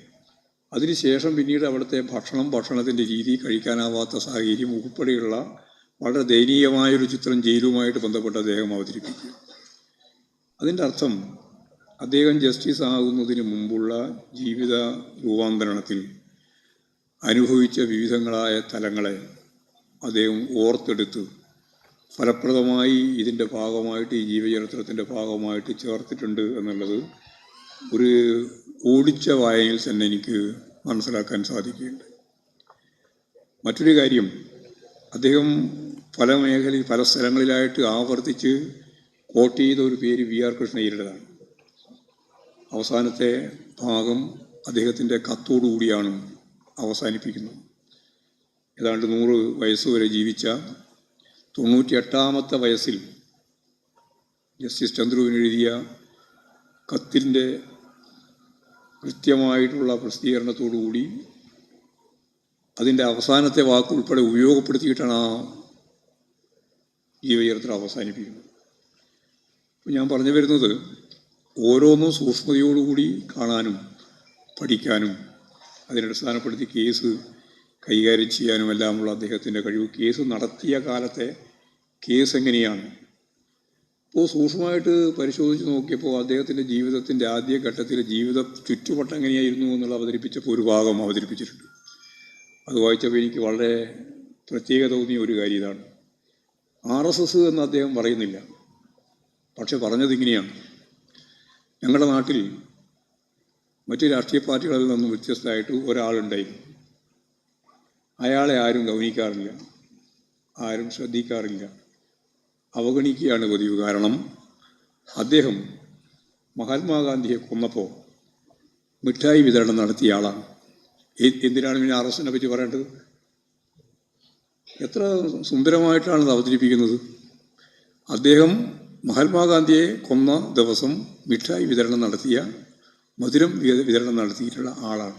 അതുകൊണ്ട് ആളുകൾ ശ്രദ്ധിക്കുന്നില്ല, ഗൗനിക്കുന്നില്ല, അതൊരു പ്രശ്നമല്ല എന്ന രീതിയിൽ ആ ചുറ്റുപാടിനെ അവതരിപ്പിച്ചുകൊണ്ട് ഈ പ്രശ്നം കൈകാര്യം ചെയ്യാം. അതേപോലെ മിസ തടവ്, അടിയന്തരാവസ്ഥയുടെ ഘട്ടം വന്നപ്പോഴും മിസ തടവുകാരുമായിട്ട് ബന്ധപ്പെട്ടിട്ടുള്ള ആ കൂച്ചുവിലങ്ങനെ സംബന്ധിച്ച് അദ്ദേഹം അവതരിപ്പിക്കുന്ന ഏറ്റവും ലളിതമായ ഒരു കാര്യം, അന്ന് ത്രിപുരയിലെ കമ്മ്യൂണിസ്റ്റ് പാർട്ടി നേതാവ് യഥാർത്ഥത്തിൽ അവിടെ വലിയ അപകടകാരിയാണ് എന്നുള്ളതുകൊണ്ട് ത്രിപുരയിൽ നിന്ന് എത്രയോ ദൂരെ ഇവിടെയാണ് കൊണ്ടുവന്നത്, ചെന്നൈയിൽ. അപ്പോൾ അദ്ദേഹത്തെ കാണുന്നതിന് വേണ്ടി, അദ്ദേഹത്തിൻ്റെ കാര്യങ്ങൾ മനസ്സിലാക്കുന്നതിന് വേണ്ടി പോയ ഒരു ചിത്രം നിർവൻ ചക്രവർത്തിയുമായിട്ട് ബന്ധപ്പെട്ട് അവതരിപ്പിക്കുന്നുണ്ട്. അതോടുകൂടി മിസ തടവുകളുമായി ബന്ധപ്പെട്ട കാര്യങ്ങൾ എന്തൊക്കെയാണ് എന്ന് കൃത്യമായിട്ട് നമ്മൾ പറയുകയാണ്. അപ്പോൾ ഓരോന്നും എന്തെങ്കിലും രീതിയിൽ ഭാവനാപൂർവ്വം അവതരിപ്പിക്കുകയല്ല ചെയ്യുന്നത്, ഉള്ള സംഭവങ്ങളുമായിട്ട് ബന്ധപ്പെട്ട് പ്രശ്നങ്ങൾ എന്തൊക്കെയാണ് എന്ന് വാചാലമായി പറയാതെ ധ്വനിയോടുകൂടി കൃത്യമായിട്ട് അവതരിപ്പിക്കുന്ന ഒരു രീതിയാണ് ഈ പുസ്തകത്തിൽ അവലംബിച്ചിട്ടുള്ളത് എന്നുള്ളതാണ് എനിക്ക് തോന്നിയിട്ടുള്ളത്. അദ്ദേഹത്തിൻ്റെ കേസ് തീർപ്പാക്കിയ കാര്യവുമായി ബന്ധപ്പെട്ട് ഒരു കാര്യം ശ്രദ്ധയിൽപ്പെട്ട ഒന്നിലാണ്. അദ്ദേഹം ജസ്റ്റിസായിരുന്ന സന്ദർഭത്തിൽ റിക്കാർഡ് വേഗതയിലാണ് കേസുകൾ തീർപ്പാക്കിയിരുന്നത്.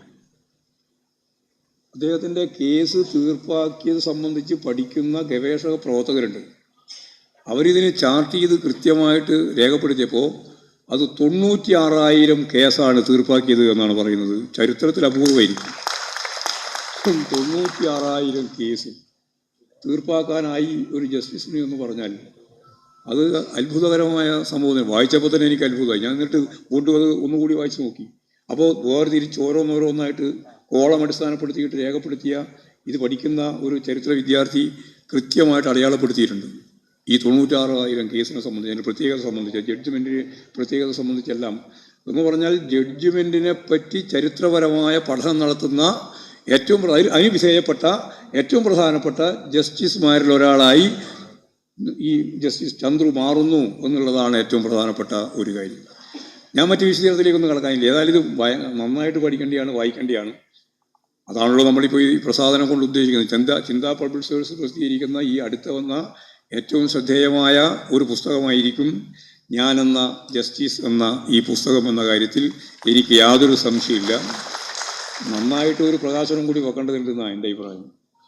കാരണം ഇത് സംബന്ധിച്ചെല്ലാമുള്ള നല്ല രീതിയിലുള്ള അതിനു വേണ്ടിയിട്ടുള്ള ഒരു വേദി നമുക്ക് വേണം. അങ്ങനെ അത് പ്രസിദ്ധീകരിക്കുമ്പോഴാണ് അത് സംബന്ധിച്ചുള്ള നല്ല ധാരണയും അതുപോലെ തന്നെ രൂപവും എല്ലാവർക്കും മനസ്സിൽ രൂപപ്പെടുത്താനാകുക. അതുകൊണ്ട് ഏതായാലും വളരെ ഹ്രസ്വമായ ഒരു സമയത്തിനുള്ളിൽ ഞാൻ മറ്റ് വിശദീകരണത്തിലേക്കൊന്നും കടക്കാതെ അതിൻ്റെ ആദ്യം മുതൽ അവസാനം വി.ആർ. കൃഷ്ണയ്യർ എഴുതിയ കത്തും കത്തിൻ്റെ മുമ്പിലുള്ള സമർപ്പണവും വെച്ചുകൊണ്ട് അവസാനിപ്പിച്ച ഈ ജീവചരിത്ര ഗ്രന്ഥം വ്യതിരിക്തമായ ഒരു ആത്മകഥയാണ്. ആ ആത്മകഥ വായിക്കേണ്ടതും പഠിക്കേണ്ടതും സാമൂഹ്യ ജീവിതവുമായിട്ട് ബന്ധപ്പെട്ട് പുരോഗമനപരമായ ആശയങ്ങൾ ഉൾക്കൊണ്ടു പോകുന്നവർക്ക് മാത്രമല്ല, ജനാധിപത്യവൽക്കരിക്കപ്പെട്ട ഒരു സമൂഹത്തിലെ എല്ലാവർക്കും അത്യാവശ്യമാണ് എന്ന കാര്യമാണ് എനിക്ക് ചൂണ്ടിക്കാണിക്കാനുള്ളത്. ഒരു കാര്യം മാത്രം ചൂണ്ടിക്കാണിക്കാം.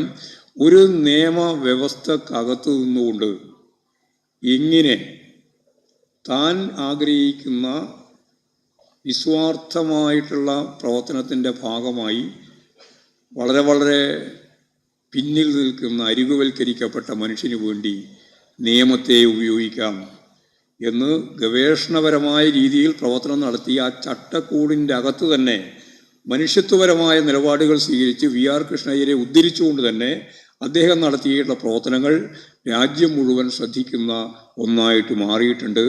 അത്തരം പ്രവർത്തനങ്ങളിലൂടെ ഒരു പുതിയ തലം സൃഷ്ടിക്കാൻ അദ്ദേഹത്തിന് സാധിച്ചിട്ടുണ്ട്.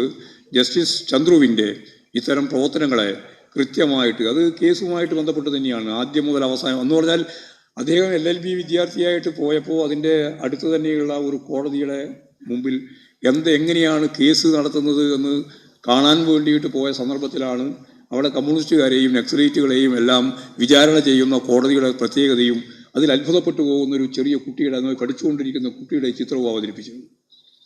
എന്ന് പറഞ്ഞാൽ എല്ലാം നോക്കിക്കാണുന്ന ഒരവസ്ഥയിൽ കൃത്യതയോടെ കാര്യങ്ങൾ അവതരിപ്പിച്ചു പോകുന്ന രീതി അദ്ദേഹം കൈകാര്യം ചെയ്തിട്ടുണ്ട് എന്ന് മാത്രമേ എനിക്ക് ചൂണ്ടിക്കാണിക്കാനുള്ളൂ.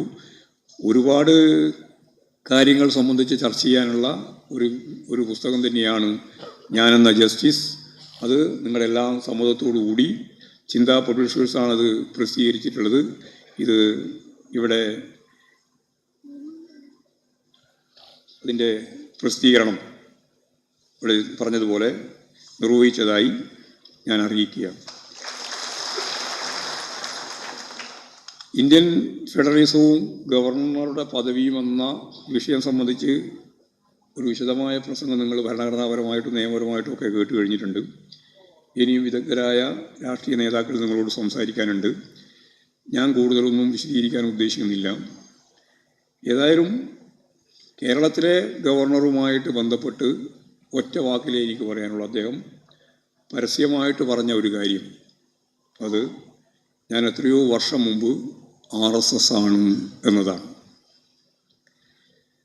ഞാൻ എത്രയോ വർഷം മുമ്പ് RSS ആണെന്ന് പറഞ്ഞ ഒരു ഗവർണറെ സംബന്ധിച്ച് ഭരണഘടനാപരമായ അടിസ്ഥാന മൂല്യ വിശേഷണങ്ങളോ അതിൻ്റെ ഭാഗമായിട്ടുള്ള പഠനങ്ങളോ ഒന്നും ആവശ്യമില്ല. അപ്പോൾ ഇന്ത്യൻ ഫെഡറലിസവും ഗവർണറും എന്ന ഈ വിഷയം ചർച്ച ചെയ്യുന്ന ഈ സന്ദർഭത്തിൽ ഫെഡറലിസം എന്ന സംവിധാനത്തെ, ആ തത്വസംഹിതയെ നിശിതമായിട്ട് എതിർക്കുന്ന ഏറ്റവും പ്രധാനപ്പെട്ട ഇന്ത്യയിലെ ശക്തി ഏതാണ് എന്ന ചോദ്യത്തിന് സംശയമില്ലാതെ ഒറ്റ ഉത്തരവേ ഉള്ളൂ, അത് RSS ആണ്.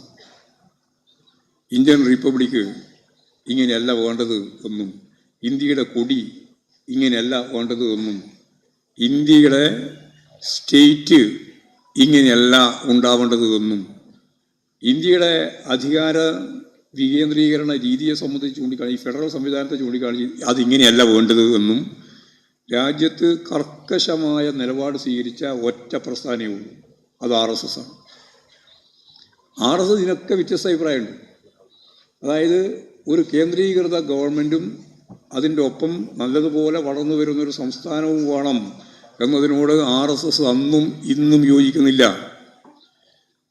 ജമ്മു ആൻഡ് കാശ്മീരിനെ സംസ്ഥാന പദവിയിൽ നിന്ന് മാറ്റി 2 യൂണിയൻ ടെറിട്ടറിയാക്കി മാറ്റുമ്പോൾ ഇപ്പോഴല്ല, അവരാദ്യം മുതലേ പറഞ്ഞിരുന്നത് ഇങ്ങനെ സംസ്ഥാന പദവിക്ക് പകരം കേന്ദ്രീകൃത ഗവൺമെൻറ്റും അതിൻ്റെ കീഴിൽ 100 കണക്കിന് സ്റ്റേറ്റുകളുമാണ്. ഇതാണ് RSSൻ്റെ മുദ്രാവാക്യം. അപ്പോൾ 100 കണക്കിന് സ്റ്റേറ്റുകളാവാം. അപ്പോൾ അതോടുകൂടി സ്റ്റേറ്റ് ഇല്ലാണ്ടായി. സ്റ്റേറ്റ് എന്ന് പറയുന്ന ഏറ്റവും പ്രധാനപ്പെട്ട സവിശേഷമായ ഫെഡറൽ സംവിധാനത്തിൻ്റെ ആ കൈവഴി ഇല്ലാതാവും. കാരണം 100 കണക്കിന് സ്റ്റേറ്റാണ്. ഏത് സ്റ്റേറ്റാണ് ശക്തിയായിട്ട് നിൽക്കുക? കേന്ദ്രത്തിലാണ് മുഴുവൻ അധികാരങ്ങളും കേന്ദ്രീകരിക്കുക. കേന്ദ്രീകൃത അധികാര സംവിധാനത്തെ പറ്റിയാണ് RSS അന്നേ ആലോചിച്ചുകൊണ്ടിരുന്നത്. അതേ അവർക്ക് ആലോചിക്കാൻ സാധിക്കുമായിരുന്നു. അതേപോലെ വളരെ പ്രധാനപ്പെട്ട തന്നെയാണ് അതിൻ്റെ അധികാര അവകാശങ്ങളെ സംബന്ധിച്ചുള്ള കാഴ്ചപ്പാട്, ഈ ഭാരതത്തിൻ്റെ പതാക സംബന്ധിച്ചുള്ള അവരുടെ കാഴ്ചപ്പാട്, റിപ്പബ്ലിക്കിനെ സംബന്ധിച്ചുള്ള അവരുടെ കാഴ്ചപ്പാട്. ഇതെല്ലാം തന്നെ ഏകീകൃതമായ സ്വേച്ഛാധിപത്യപരമായ സംവിധാനത്തിലേക്ക്, ഫാസിസത്തിലേക്ക് നീങ്ങാൻ ഉതകുന്ന രീതിയിലുള്ള ഒന്ന് തന്നെയാണ് അവർ ഉദ്ദേശിച്ചത്. ഹിന്ദു രാഷ്ട്രം എന്ന് പറയുമ്പോൾ മറ്റ് ജനവിഭാഗങ്ങൾ, മുസ്ലിമും ക്രിസ്ത്യാനിയും കമ്മ്യൂണിസ്റ്റ് ഉൾപ്പെടെയുള്ളതെല്ലാം ഇവിടെ ഉണ്ടാവേണ്ടതല്ല. ഇവിടെ സംയുക്തമായ ഒരു സംസ്കാരമല്ല വേണ്ടത്. നമ്മളിപ്പോൾ വൈവിധ്യത്തെ പറ്റിയൊക്കെയാണ് സ്ഥിരം പറഞ്ഞുകൊണ്ടിരിക്കുന്നത്. വൈവിധ്യത്തിൻ്റെ ഒന്നും ആവശ്യമില്ല, അതുള്ളത് അപകടമാണെന്നാണ്. അപ്പോൾ ഒറ്റ ഒരു രാജ്യം, അതാണ് ഐസക് ആദ്യം സംസാരിക്കുമ്പോൾ പറഞ്ഞത്, ഒരു രാജ്യം, ഒരു ഭരണകൂട സംവിധാനം, അതിൻ്റെ ഭാഗമായിട്ടുള്ള ഭാഷയും കാര്യം എല്ലാം തന്നെ ആ രീതിയിലുള്ള നിലപാടാണ്. അത് വ്യത്യസ്ത രീതിയിൽ പ്രചരിപ്പിക്കുന്നു എന്ന് മാത്രമേ ഉള്ളൂ. അപ്പോൾ സ്വാഭാവികമായിട്ട് നമ്മൾ എത്തിച്ചേരുന്ന ഏറ്റവും പ്രധാനപ്പെട്ട ഒരു നിഗമനം, ഒരു RSS ആയി ഞാൻ വർഷങ്ങളായിട്ട് പ്രവർത്തിക്കുകയാണ് എന്ന് പറയുന്ന ഒരു ഗവർണർ, ആ ഗവർണർ ഭരണഘടനാ സ്ഥാപനത്തിൻ്റെ ഭാഗമായിട്ട് നിൽക്കുന്നു എന്നതിന് പകരം RSSൻ്റെ ദൗത്യം നിർവഹിക്കാൻ പുറപ്പെടുന്നു. പിന്നെ മാർസത്തെ പറ്റിയെല്ലാം പറയുന്ന കാര്യങ്ങൾ അതിലൊന്നും ഞാനിപ്പോൾ വിശദീകരിക്കാൻ ഉദ്ദേശിക്കുന്നില്ല. മാർസും അങ്ങ് ദൂരത്ത് നിന്ന് വന്നെയാണ് എന്നെല്ലാം പറഞ്ഞാൽ അദ്ദേഹം തന്നെ, നമ്മുടെ പ്രസിഡന്റ്, നമ്മുടെ ഗവർണർ തന്നെ വിശദീകരിക്കുന്ന അവസ്ഥയുണ്ടായി. അത് അദ്ദേഹത്തിന് മാർസത്തെ പറ്റി ധാരണയില്ലാതെ കൊണ്ട് മാത്രമാണെന്നാണ് എൻ്റെ ധാരണ. കാരണം ജനാധിപത്യം എന്നുള്ളത് ഇന്ത്യൻ പദമൊന്നുമല്ലല്ലോ, പാർലമെൻ്ററി ജനാധിപത്യം എന്ന് പറയുന്നത് ഇന്ത്യൻ പദമൊന്നുമല്ലല്ലോ. ഇപ്പം അദ്ദേഹം സംസാരിച്ചുകൊണ്ടിരിക്കുന്ന ഇംഗ്ലീഷ് ഇന്ത്യ ഒന്നുമല്ലല്ലോ. അപ്പം നമ്മളെല്ലാം കടം കൊണ്ടിട്ടുണ്ട്, കടം കൊണ്ടുകൊണ്ട് തന്നെയാണ് ജീവിക്കുന്നതും മുന്നോട്ടേക്ക് പോകുന്നതും. പിന്നെ മാർസത്തെ പറ്റി അദ്ദേഹത്തിൻ്റെ ഒരു അവ്യക്തത, ഒരു കാര്യം മാത്രം ചൂണ്ടിക്കാണിച്ചിട്ട് ഞാൻ അവസാനിപ്പിക്കാം.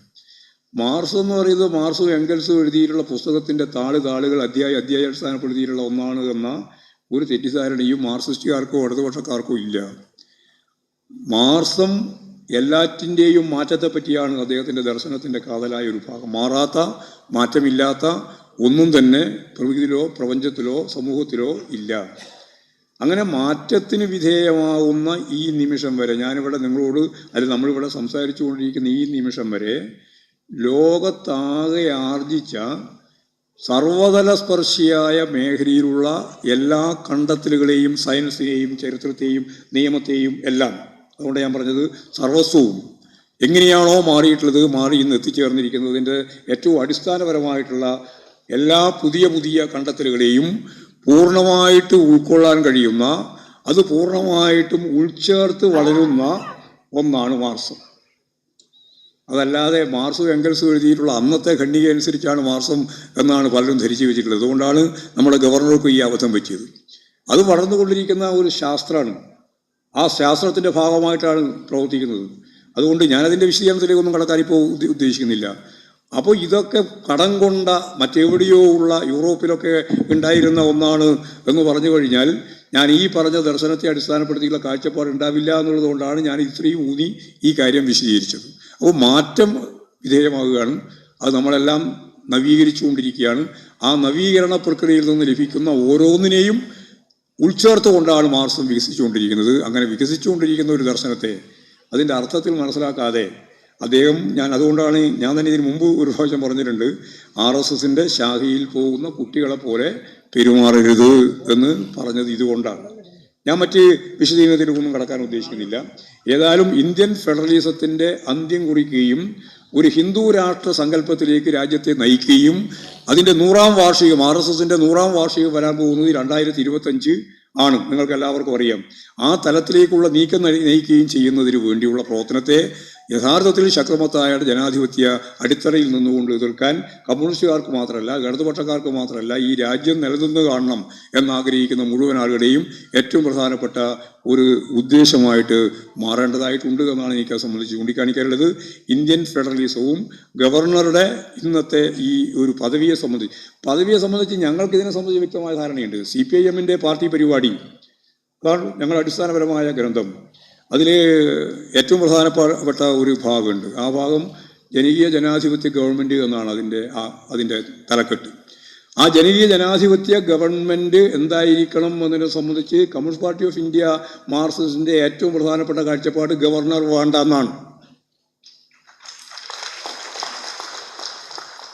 എന്നാൽ ഞങ്ങളിപ്പോഴും ഗവർണർ ഇന്നത്തെ ഈ പരിസ്ഥിതി, ഇതിപ്പോൾ ഒരു ജനകീയ ജനാധിപത്യ ഗവൺമെൻറ് അല്ലല്ലോ.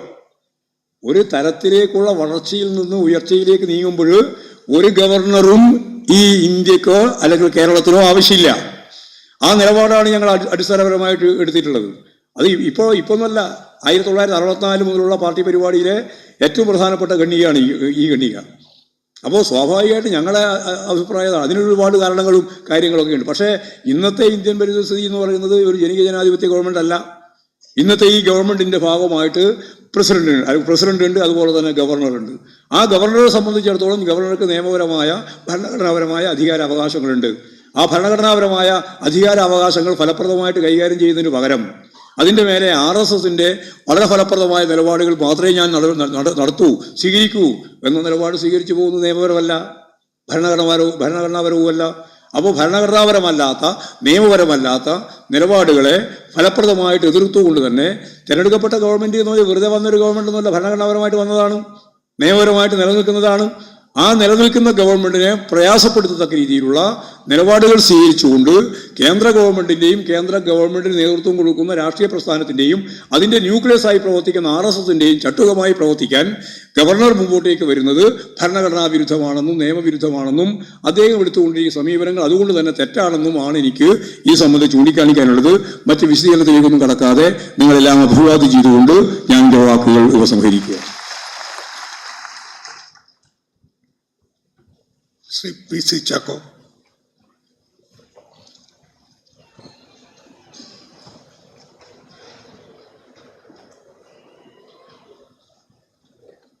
ആദരണീയനായ ശ്രീ തോമസ് ഐസക്, ഈ സമ്മേളനം ഉദ്ഘാടനം ചെയ്ത ജസ്റ്റിസ് ചന്ദ്രു,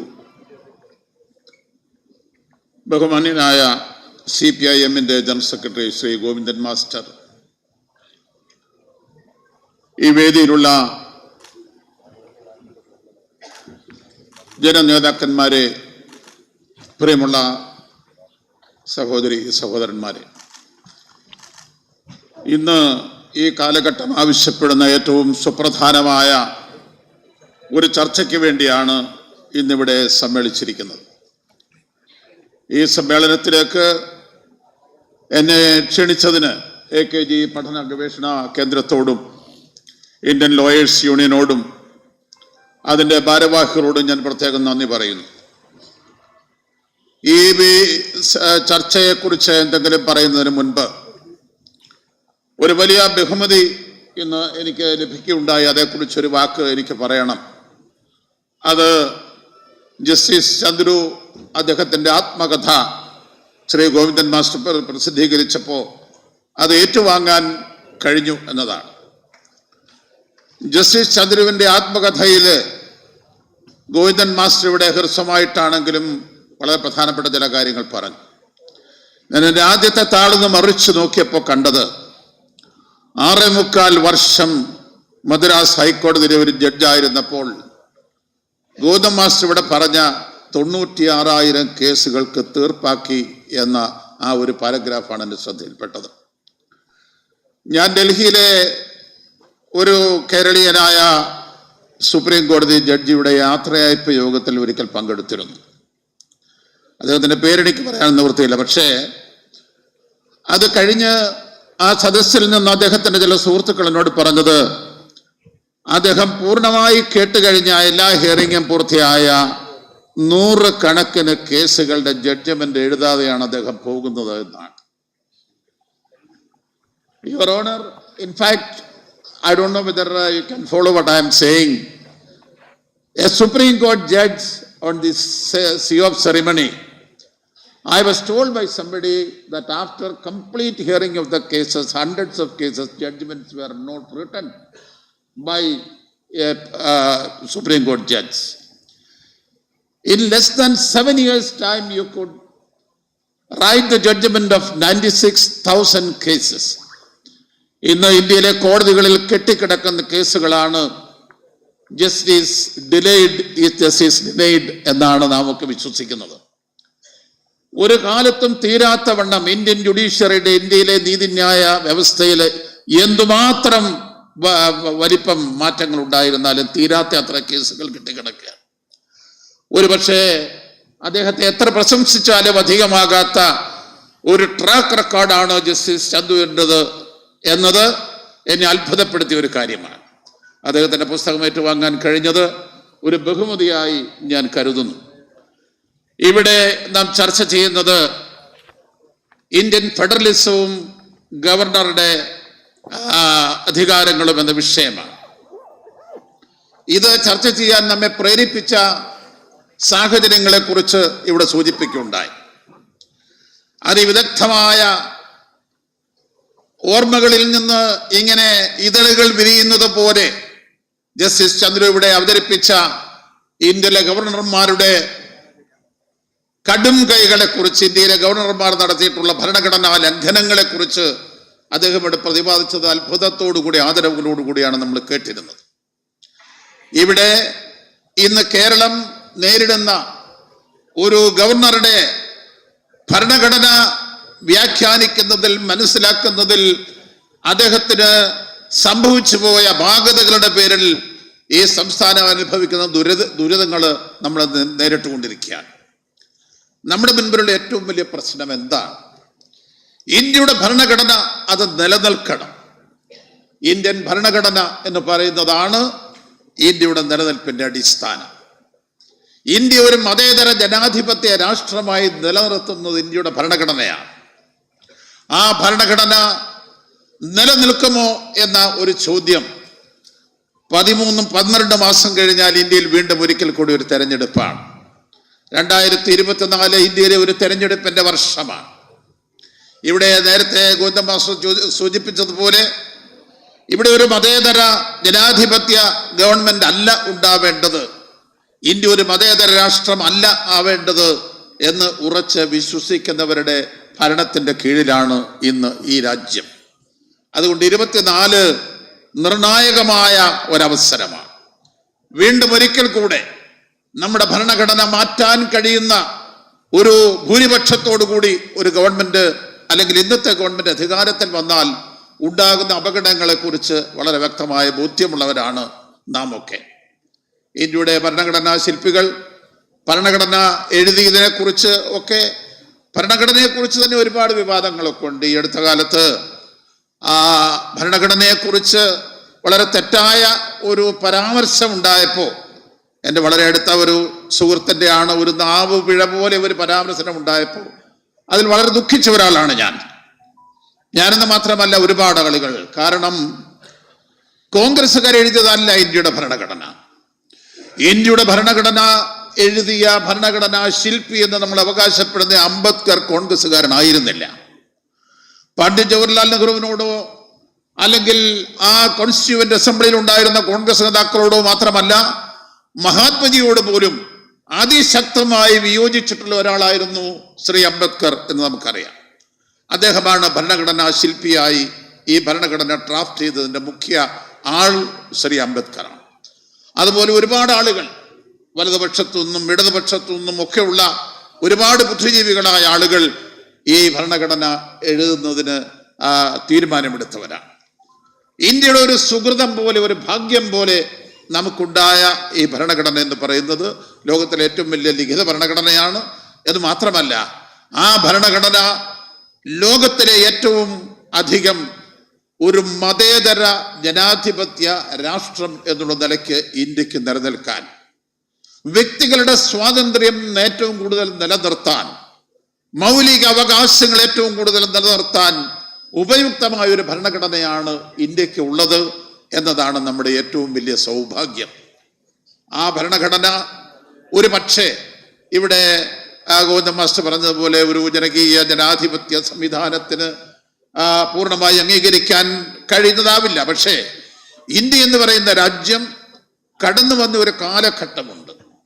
ആ കാലഘട്ടത്തിൻ്റെ എല്ലാ അതിപ്രസരങ്ങളെയും അതിജീവിച്ചുകൊണ്ട് ഈ ഭരണഘടന മതത്തിൻ്റെ അല്ലെങ്കിൽ പുരാണങ്ങളുടെ അല്ലെങ്കിൽ ഇതിഹാസങ്ങളുടെ റിഫ്ലക്ഷനുള്ള ഒരു ഭരണഘടനയാവണം എന്ന് ആഗ്രഹിച്ചവരുണ്ട്. അടിസ്ഥാനത്തിലുള്ളതാവണം എന്ന് ആഗ്രഹിച്ചവരുണ്ട്. പക്ഷെ പണ്ഡിറ്റ്ജിയെ പോലുള്ള ആളുകളൊക്കെ അതിനെ അതിശക്തമായി എതിർത്തുകൊണ്ട് ഒരു മതേതര സംവിധാനം നിലനിർത്തുന്നതിന് വേണ്ടി ഒരു ഭരണഘടനയാണ് നമുക്കുണ്ടാകാൻ കഴിഞ്ഞത്. അതാണ് ഇന്ത്യയെ സംബന്ധിച്ചിടത്തോളം സ്വാതന്ത്ര്യത്തിലെ പല സ്വാതന്ത്ര്യ സമര കാലഘട്ടത്തിൽ തന്നെ പരസ്പര വിരുദ്ധമായ പല പ്രവണതകളും ഉണ്ടായിരുന്നു. ആ പ്രവണതകൾ പരസ്പരം മത്സരിച്ചും അനുകൂലിച്ചും എതിർത്തുമൊക്കെ പോയി ശാഖോപശാഖകളായി പോയ ഒരുപാട് പ്രവണതകൾ, അതെല്ലാം കൂടി അതിൻ്റെ ഒരു ആകത്തുകയായിട്ടാണ് ഇന്ത്യക്ക് ഒരു ഭരണഘടന ഉണ്ടായത് എന്ന് നമുക്കറിയാം. ആ ഭരണഘടന നിലനിൽക്കുന്നിടത്തോളം കാലം ഇന്ത്യ ഒരു മതേതര ജനാധിപത്യ രാജ്യമായി നിലനിൽക്കും. ആ ഭരണഘടന ചോദ്യം ചെയ്യപ്പെടുന്ന, അപകടത്തിലാകുന്ന ഒരു സാഹചര്യങ്ങളിലേക്ക് ഇന്ത്യ പോകാതിരിക്കണം എന്നതാണ് നാം ഇന്നിവിടെ ആഗ്രഹിക്കുന്നത്. ഭരണഘടനയുടെ അടിസ്ഥാന basic structure of the constitution എന്ന് പറയുന്നത് തന്നെ അതിൻ്റെ മുഖ്യമായ ഒന്നാണ് ഫെഡറലിസം എന്ന് പറയുന്നത്. ഇന്ത്യ ഒരു ഫെഡറൽ റിപ്പബ്ലിക്കായി നിലനിൽക്കുമ്പോഴും നമുക്കറിയാം ആ ഫെഡറലിസം ഇന്ന് കുറേശ്ശെയായി നഷ്ടപ്പെട്ടുകൊണ്ടിരിക്കുകയാണ്. ഇവിടെ ശ്രീ തോമസ് ഐസക് പറഞ്ഞു, അദ്ദേഹം ധനകാര്യമന്ത്രിയായിരുന്ന കാലത്താണ് ഇന്ത്യയിലെ GST നടപ്പാക്കുന്നത്. ഒരു സംസ്ഥാന ഗവൺമെന്റിന് ഏറ്റവും കൂടുതൽ അധികാരമുള്ളത് സെയിൽ ടാക്സ് അല്ലെന്നൊരിക്കൽ ടാക്സ് പിരിച്ചെടുക്കാനുള്ള അധികാരമാണ്. ആ അധികാരം ഇന്ന് GSTക്ക് വിട്ടു. കേന്ദ്ര ഗവൺമെന്റിന്റെ വാഗ്ദാനം ആദ്യത്തെ കുറെ വർഷങ്ങളിലേക്കുണ്ടാകുന്ന നഷ്ടം നികത്താമെന്നാണ്. ഈ സംസ്ഥാനം ഭരിക്കുന്ന ഗവൺമെന്റ് ഇന്ന് സാമ്പത്തിക പ്രതിസന്ധിയിലാണ്. പക്ഷേ കേരളത്തിലെ ഗവൺമെന്റ് അടക്കം വിവിധ സംസ്ഥാന ഗവൺമെന്റുകൾക്ക്, തങ്ങളുടേതല്ലാത്ത സംസ്ഥാന ഗവൺമെന്റുകൾക്ക് കേന്ദ്രം കൊടുക്കാനുള്ള കടം എത്രയാണെന്നറിയുമോ? GSTയുടെ ഒരൊറ്റ ഇനത്തിൽ തന്നെ സംസ്ഥാന ഗവൺമെന്റുകൾക്ക് കിട്ടാനുള്ളത് ആയിരക്കണക്കിന് കോടി രൂപയാണ്. പക്ഷെ ഇവിടെ നമുക്ക് നമ്മളെ സാമ്പത്തികമായി ഞെരുക്കി തെരഞ്ഞെടുക്കപ്പെട്ട ഭരണകൂടങ്ങളെ സാമ്പത്തികമായി ശ്വാസം മുട്ടിക്കാൻ കഴിയുമോ എന്നുള്ളതാണ് കേന്ദ്ര ഗവൺമെന്റ് ഇന്ന് നോക്കുന്നത്. അവർ വാഗ്ദാനം ചെയ്തിട്ടുള്ള പണം പോലും, GSTയുടെ പേരിൽ നമുക്ക് നഷ്ടപ്പെട്ടിട്ടുള്ള പണം പോലും നമുക്കിന്ന് ലഭിക്കുന്നില്ല എന്നതാണ് സത്യം. നമുക്ക് തന്നെയല്ല, മറ്റു പല സംസ്ഥാനങ്ങൾക്കും. അപ്പൊ ചുരുക്കി പറഞ്ഞാൽ ഫെഡറലിസം എന്ന് പറയുന്നത് ഒരു പക്ഷേ ഇന്ത്യയുടെ federalism, India is a union of States എന്നാണ് നമ്മുടെ ഭരണഘടന വിഭാവനം ചെയ്യുന്നത്. ഒരിടത്തും നമ്മുടെ ഭരണഘടനയിൽ ഫെഡറലിസം എന്ന് പറഞ്ഞിട്ടില്ല. India is a union of States. പക്ഷേ ഇത് കൂടുതൽ ഫെഡറൽ ഇൻ ക്യാരക്ടറായി മാറുന്ന ഒരു സാഹചര്യത്തെക്കുറിച്ചാണ് പുരോഗമന ജനാധിപത്യ പ്രസ്ഥാനങ്ങൾ ചിന്തിക്കേണ്ടത്. കൂടുതൽ ഇന്നത്തെ ഫെഡറൽ ക്യാരക്ടർ നഷ്ടപ്പെടാതിരിക്കാൻ നമ്മുടെ നിയമം, അതുപോലെ തന്നെ നീതിന്യായ വ്യവസ്ഥ, അതുപോലെ തന്നെ വ്യക്തികളുടെ സ്വാതന്ത്ര്യം, ഇതെല്ലാം നിലനിൽക്കുന്നത്, ഒരു മതേതരത്വം, ഇതൊക്കെ നിലനിൽക്കുന്നത് ഈ ഭരണഘടനയിലൂടെയാണ്. ആ ഭരണഘടനയുടെ ഫെഡറൽ ക്യാരക്ടർ അത് നിലനിർത്തുക എന്നതാണ് ഇന്ന് ഇന്ത്യയെ സംബന്ധിച്ചിടത്തോളം ഏറ്റവും വലിയ വെല്ലുവിളി. ഇവിടെ നാം ഫെഡറലിസത്തെക്കുറിച്ചും അതുപോലെ തന്നെ ഗവർണറുടെ അധികാരങ്ങളെക്കുറിച്ചും പറയുന്നു. നമ്മുടെ സംസ്ഥാനത്ത് മാത്രമാണ്, പല സംസ്ഥാനങ്ങളിലും ഗവർണർമാർ, തമിഴ്നാട്ടിലും ഒക്കെ ഗവർണർമാർ നടത്തുന്ന സാഹസങ്ങളെ കുറിച്ചൊക്കെ ജസ്റ്റിസ് ചന്ദ്രു ഇവിടെ പറഞ്ഞു. പക്ഷെ നമ്മൾ ഇന്നിവിടെ കാണുന്നത് വൻപിച്ച ഭൂരിപക്ഷത്തോടുകൂടി ജനങ്ങൾ തെരഞ്ഞെടുത്ത ഒരു ഭരണകൂടത്തിന്റെ മുഖത്ത് നോക്കി ഒരു ഗവർണർ പരസ്യമായി പത്രസമ്മേളനങ്ങളിലൂടെ ഈ ഗവൺമെന്റിനെതിരായി അട്ടഹസിക്കുന്നതാണ്. ഇങ്ങനെ ഒരു സ്ഥിതിവിശേഷം ഇന്ത്യയുടെ ചരിത്രത്തിൽ ഉണ്ടായിട്ടില്ല. ആരാവട്ടെ ഗവർണർ, ആര് തന്നെ ആയിരുന്നാലും ശരി, അദ്ദേഹം എടുക്കുന്ന തീരുമാനങ്ങളുടെ തെറ്റും ശരിയിലേക്കും ഒന്നുമല്ല ഞാൻ പോകുന്നത്. അത് ജനാധിപത്യ പ്രക്രിയയുടെ മുഖത്തേക്ക് കാർക്കിച്ച് തുപ്പുന്നതിന് തുല്യമാണ്. ഇത് നമുക്ക് സഹിക്കാനാവുമോ? കേരളം പോലുള്ള ഒരു പുരോഗമന വീക്ഷണമുള്ള ജനങ്ങളുടെ മുൻപിൽ ഈ കേരളത്തിലെ ഗവർണറുടെ ഭാഗത്തു നിന്നുണ്ടായിക്കൊണ്ടിരിക്കുന്ന ഈ പ്രവർത്തനങ്ങൾ, ഈ നടപടി നമുക്ക് പൊറുക്കാനാവാത്തതാണ്. ഇതിനെതിരായ അതിശക്തമായൊരു പ്രചരണം ഉണ്ടാവണം. ഇത് ഗവർണറും മുഖ്യമന്ത്രിയും ഗവർണറും മാത്രം മറുപടി പറയേണ്ട ഒരു വിഷയമാണ് എന്ന് ഞാൻ കരുതുന്നില്ല. ഈ സംസ്ഥാനത്ത് മാത്രമല്ല, ഇന്ത്യ ഒട്ടാകെ ഈ ഗവർണർമാരുടെ നടപടികൾക്കെതിരായ, ഗവർണർ പദവിയെ കുറിച്ച് ഇവിടെ പറഞ്ഞു, ഗവർണർ പദവി വേണോ വേണ്ടയോ എന്ന് കോൺസ്റ്റിറ്റ്യൂവന്റ് അസംബ്ലി എത്രയോ ചർച്ച ചെയ്തിട്ടുണ്ട്. 1946 മുതൽ 49 വരെ 3 കൊല്ലക്കാലം 100 കണക്കിന് ദിവസങ്ങളിൽ, 1000കണക്കിന് മണിക്കൂറുകളിൽ എത്രയോ സെഷനിൽ ചർച്ച ചെയ്തിട്ടാണ് നമ്മുടെ ഭരണഘടന രൂപീകൃതമായിട്ടുള്ളത്. അവിടെ വളരെ വ്യക്തമായി ഗവർണർമാരുടെ അധികാരം, ബ്രിട്ടീഷുകാരുടെ കാലത്ത് ബ്രിട്ടീഷുകാർ നിയോഗിച്ചിരുന്ന അവരുടെ ഏജന്റന്മാരെ പോലെ കേന്ദ്ര ഗവൺമെന്റിന്റെ ഒരു ഏജന്റായി ഒരു ഗവർണർ ഇരിക്കുക. അങ്ങനെ ഇരിക്കുന്ന ഗവർണർക്ക് ഡിസ്ക്രിപ്ഷൻ ഉപയോഗിച്ചാൽ അത് തിരഞ്ഞെടുക്കപ്പെടുന്ന ഗവൺമെന്റുകളുടെ നേരെയുള്ള ഒരു വെല്ലുവിളി ആവില്ലേ എന്ന ചോദ്യം നമ്മൾ ഇന്ന് ചോദിക്കുന്നു. ആ ചോദ്യം കോൺസ്റ്റിറ്റ്യൂവന്റ് അസംബ്ലിയിൽ ഉയർന്നിട്ടുണ്ട്. ഇതൊരു പുതിയ കാര്യമൊന്നുമല്ല. വിവരക്കേടുള്ള പല ഗവർണർമാര് കാര്യങ്ങൾ മനസ്സിലാക്കാൻ സുപ്രീം കോടതിയുടെ വിധി ന്യായങ്ങൾ, അതുപോലെ തന്നെ കോൺസ്റ്റിറ്റ്യൂഷൻ, ഇതൊക്കെ വ്യാഖ്യാനിക്കാൻ, കോൺസ്റ്റിറ്റ്യൂഷന്റെ വ്യാഖ്യാനങ്ങളൊക്കെ വായിച്ച് മനസ്സിലാക്കാൻ കഴിയാതെ ഗവർണറുടെ ഡിസ്ക്രിഷണറി പവേഴ്സിനെ കുറിച്ച് മാത്രം വായിച്ച് വശായിട്ടുള്ള ഒരു ഗവർണറുടെ പ്രസ്താവനയാണ് കേരളത്തിൽ നമ്മളിന്ന് കാണുന്നത്. അതുകൊണ്ട് ഇത് ആവശ്യമില്ലാത്ത ഒരു സ്ഥാനമാണ് എന്ന ചിന്ത, അത് വളരെ ഉറച്ച ചിന്ത ശ്രീ HV കമ്മത്തിനെ പോലുള്ള ആളുകളൊക്കെ കോൺസ്റ്റിറ്റ്യൂവന്റ് അസംബ്ലിയിൽ ചർച്ച ചെയ്ത അവസരത്തിൽ ഉയർന്നിട്ടുണ്ട്.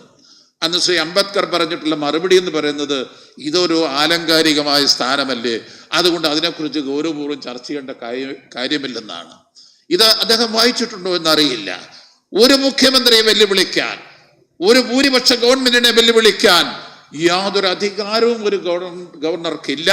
ഇത് ആലങ്കാരികമായ ഒരു പദവിയാണ് എന്ന് വ്യക്തമായി ഡോക്ടർ അംബേദ്കർ കോൺസ്റ്റിറ്റ്യൂവന്റ് അസംബ്ലിയിൽ പറഞ്ഞിട്ടുണ്ട്. ഈ കാര്യം വളരെ സ്പെസിഫിക്കായി ഇങ്ങനൊരു സാഹചര്യം ഉണ്ടായാൽ, ഇങ്ങനെ കേന്ദ്രത്തിന്റെ ഏജന്റായ ഗവർണർ സംസ്ഥാന ഗവൺമെന്റിന്റെ, തെരഞ്ഞെടുക്കപ്പെട്ട സംസ്ഥാന ഗവൺമെന്റിനെതിരായി ഒരു നിലപാട് സ്വീകരിച്ചാൽ എന്തായിരിക്കും അതിന്റെ പരിണിത ഫലം എന്ന് ചോദിച്ചവരുണ്ട്. ഈ സ്ഥാനം നിലനിർത്തണമോ എന്ന് കോൺസ്റ്റിറ്റ്യൂവന്റ് അസംബ്ലി ചർച്ച ചെയ്തിട്ടുണ്ട്. പക്ഷെ അവസാനം തീരുമാനിച്ചിട്ടുള്ളത് ഇവിടെ ഗവർണർ പദവി വേണമെന്നാണ്. ബ്രിട്ടീഷുകാർക്ക് അന്ന് പുച്ഛമായിരുന്നു. നമുക്ക് സ്വാതന്ത്ര്യം തരുന്ന കാലത്ത് നമുക്കൊന്നും ഈ ജനാധിപത്യം ഒന്നും അടങ്ങുന്നില്ല, ഇവർക്കൊന്നും ഇത് കൊണ്ടു നടക്കാനുള്ള കഴിവുള്ളവരല്ല, അതുകൊണ്ട് ഇന്ത്യയിലെ നിരക്ഷരരായ ജനങ്ങൾക്ക് ജനാധിപത്യം ഒന്നും അടങ്ങില്ല എന്ന് പറഞ്ഞ് നമ്മളെ ശപിച്ചിട്ടാണ് അവർ പോയത്. പക്ഷേ പല യൂറോപ്യൻ രാജ്യങ്ങളിലും ജനാധിപത്യം പരാജയപ്പെട്ടപ്പോഴും നിരക്ഷരരായ ഇന്ത്യക്കാര് ഇവിടെ ജനാധിപത്യം നിലനിർത്തിയിട്ടുണ്ട്. ഭരണകൂടങ്ങൾ വരികയും പോവുകയും ഒക്കെ ചെയ്യും. പക്ഷെ ജനാധിപത്യം അടിസ്ഥാനപരമായി ഇന്ത്യ രാജ്യത്ത് 70 വർഷത്തിനു ശേഷം നിലനിൽക്കുന്നു എന്നത് നമ്മെ സംബന്ധിച്ചിടത്തോളം വലിയൊരു നേട്ടമാണ്. പക്ഷേ ആ ജനങ്ങളുടെ അധികാരം, ജനങ്ങൾ തിരഞ്ഞെടുക്കപ്പെടുന്ന ഗവൺമെന്റുകളുടെ അധികാരം, ആ അധികാരം കവർന്നെടുക്കാനും ആ അധികാരത്തെ ആക്ഷേപിക്കാനും ആ അധികാരത്തിന്റെ നേരെ കൊഞ്ഞനം കുത്താനും ഗവർണർ എന്ന പദവി ഉപയോഗിക്കുന്നതാണ് നാം ഇവിടെ കാണുന്ന ഏറ്റവും വലിയ വിരോധാഭാസം. ആ വിരോധാഭാസം അവസാനിപ്പിക്കാൻ കഴിയുന്ന ഒരു ജനകീയമായ അഭിപ്രായ രൂപീകരണമാണ് കേരളത്തിൽ ഉണ്ടാകേണ്ടത് എന്ന് ഞാൻ കരുതുന്നു. അതുപോലെ തന്നെ ഇന്ത്യൻ ഫെഡറലിസത്തിന് കത്തിവെക്കാൻ ശ്രമിക്കുന്ന കേന്ദ്രത്തിലെ ഭരണകൂടം ഇതൊരു യൂണിറ്ററി സ്റ്റേറ്റ് ആകണം. ഇന്ത്യൻ ഫെഡറലിസത്തിന് നിർഭാഗ്യവശാൽ കൂടുതൽ ഒരു യൂണിറ്ററി കേന്ദ്രത്തിന്റെ അനുകൂലമായ ഒരു ചായ്വുണ്ട് എന്നുള്ള വസ്തുത നമുക്ക് നിഷേധിക്കാനാവില്ല. മറ്റു പല രാജ്യങ്ങളെയും പോലെ ഒന്നിച്ച് വന്ന ഒരു യൂണിയൻ അല്ല നമ്മളെ സംബന്ധിച്ചിടത്തോളം.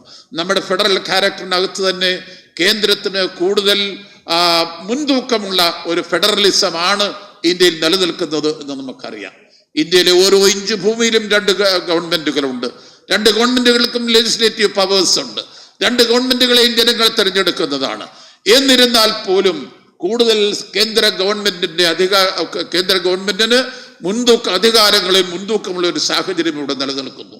ഇത് അടിസ്ഥാനപരമായി നാം വിശ്വസിക്കുന്ന ജനാധിപത്യ സംവിധാനത്തിനെതിരാണ്. ഈ യാഥാർത്ഥ്യങ്ങൾ നാം കാണണം. ഫെഡറലിസം കൂടുതൽ ശക്തിപ്പെടണം.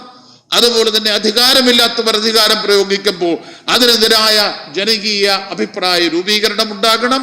ഇന്ത്യയുടെ ഏറ്റവും പവിത്രമായി ഒരുപക്ഷെ നമ്മുടെ പുണ്യം എന്ന് നമുക്ക് പറയാം, നമുക്ക് ലഭിച്ചിട്ടുള്ള ഭരണഘടന അഭംഗുരം നിലനിൽക്കണം. വ്യക്തികളുടെ സ്വാതന്ത്ര്യമാണെങ്കിലും ഫെഡറലിസം ആണെങ്കിലും ഇന്ത്യയുടെ ജനാധിപത്യ സംവിധാനത്തിന്റെ എല്ലാ സവിശേഷതകളും നാം ഉൾക്കൊള്ളുന്നത് ഈ ഭരണഘടനയിൽ നിന്നാണ്. ആ ഭരണഘടന ഒരു പക്ഷേ ഒരു 3/2 ഭൂരിപക്ഷമുള്ള ഒരു ഗവൺമെന്റാണ് ഇന്നത്തെ ഗവൺമെന്റ് വീണ്ടും അങ്ങനെയാണ് വരുന്നത് എന്ന് വരികിൽ നമ്മുടെ ഭാവിയെക്കുറിച്ച് വലിയ ശുഭപ്രതീക്ഷ നമുക്കില്ല. അതിനുള്ള ഒരു രാഷ്ട്രീയ സാഹചര്യങ്ങൾ ഇന്ത്യയിൽ ഉരുത്തിരിഞ്ഞ് വരട്ടെ എന്നാണ് ഫെഡറലിസത്തെ കുറിച്ചും അതുപോലെ തന്നെ ഗവർണർ അമിതാധികാരങ്ങൾ പ്രയോഗിക്കുന്നതിനെ കുറിച്ചും ആലോചിക്കുമ്പോൾ നമുക്ക് പറയാനുള്ളത്. ഞാൻ ദീർഘിപ്പിക്കുന്നില്ല. ഞങ്ങളൊക്കെ എന്ത് പറഞ്ഞാലും അതിനെല്ലാം കവിഞ്ഞു നിൽക്കുന്ന നിരവധി ഉദാഹരണങ്ങളിലൂടെ ഇന്ത്യയിൽ ഗവർണർമാർ അധികാരങ്ങൾ ദുരുപയോഗപ്പെടുത്തുന്നതിനെ കുറിച്ച് ജസ്റ്റിസ് ചന്ദ്രൂടെ പറഞ്ഞു. അത് നമുക്ക് വലിയൊരു പാഠമായിരുന്നു, വലിയൊരു അനുഭവമായിരുന്നു. വളരെ ഒരു താല്പര്യപൂർവ്വമാണ് നമ്മൾ അദ്ദേഹത്തെ കേട്ടുകൊണ്ടിരുന്നത്. അതിനപ്പുറത്ത് ഇനി ഒരു വാക്കും ഇന്നത്തെ ഈ സെമിനാറിൽ ആവശ്യമില്ല എന്നെനിക്കറിയാം. ഒരിക്കൽ കൂടെ ഈ ചർച്ചാവേദിയിലേക്ക് നിങ്ങളോടൊപ്പം പങ്കെടുക്കാൻ അവസരം തന്ന ഇതിന്റെ സംഘാടകരോട്, പ്രത്യേകിച്ച് എൻ്റെ ബഹുമാന്യ സ്നേഹിതൻ ശ്രീ തോമസ് ഐസക്കിനോട് നന്ദി രേഖപ്പെടുത്തിക്കൊണ്ട് ഞാൻ എൻ്റെ വാക്കുകൾ അവസാനിപ്പിക്കുന്നു. നമസ്കാരം.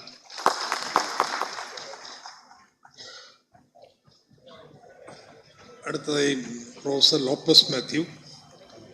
ഒരു വാഹനത്തിൻ്റെ താക്കോൽ ഇവിടെ കളഞ്ഞു കിട്ടിയിട്ടുണ്ട്. ആരുടെ വെച്ചാൽ വന്ന് വാങ്ങാം.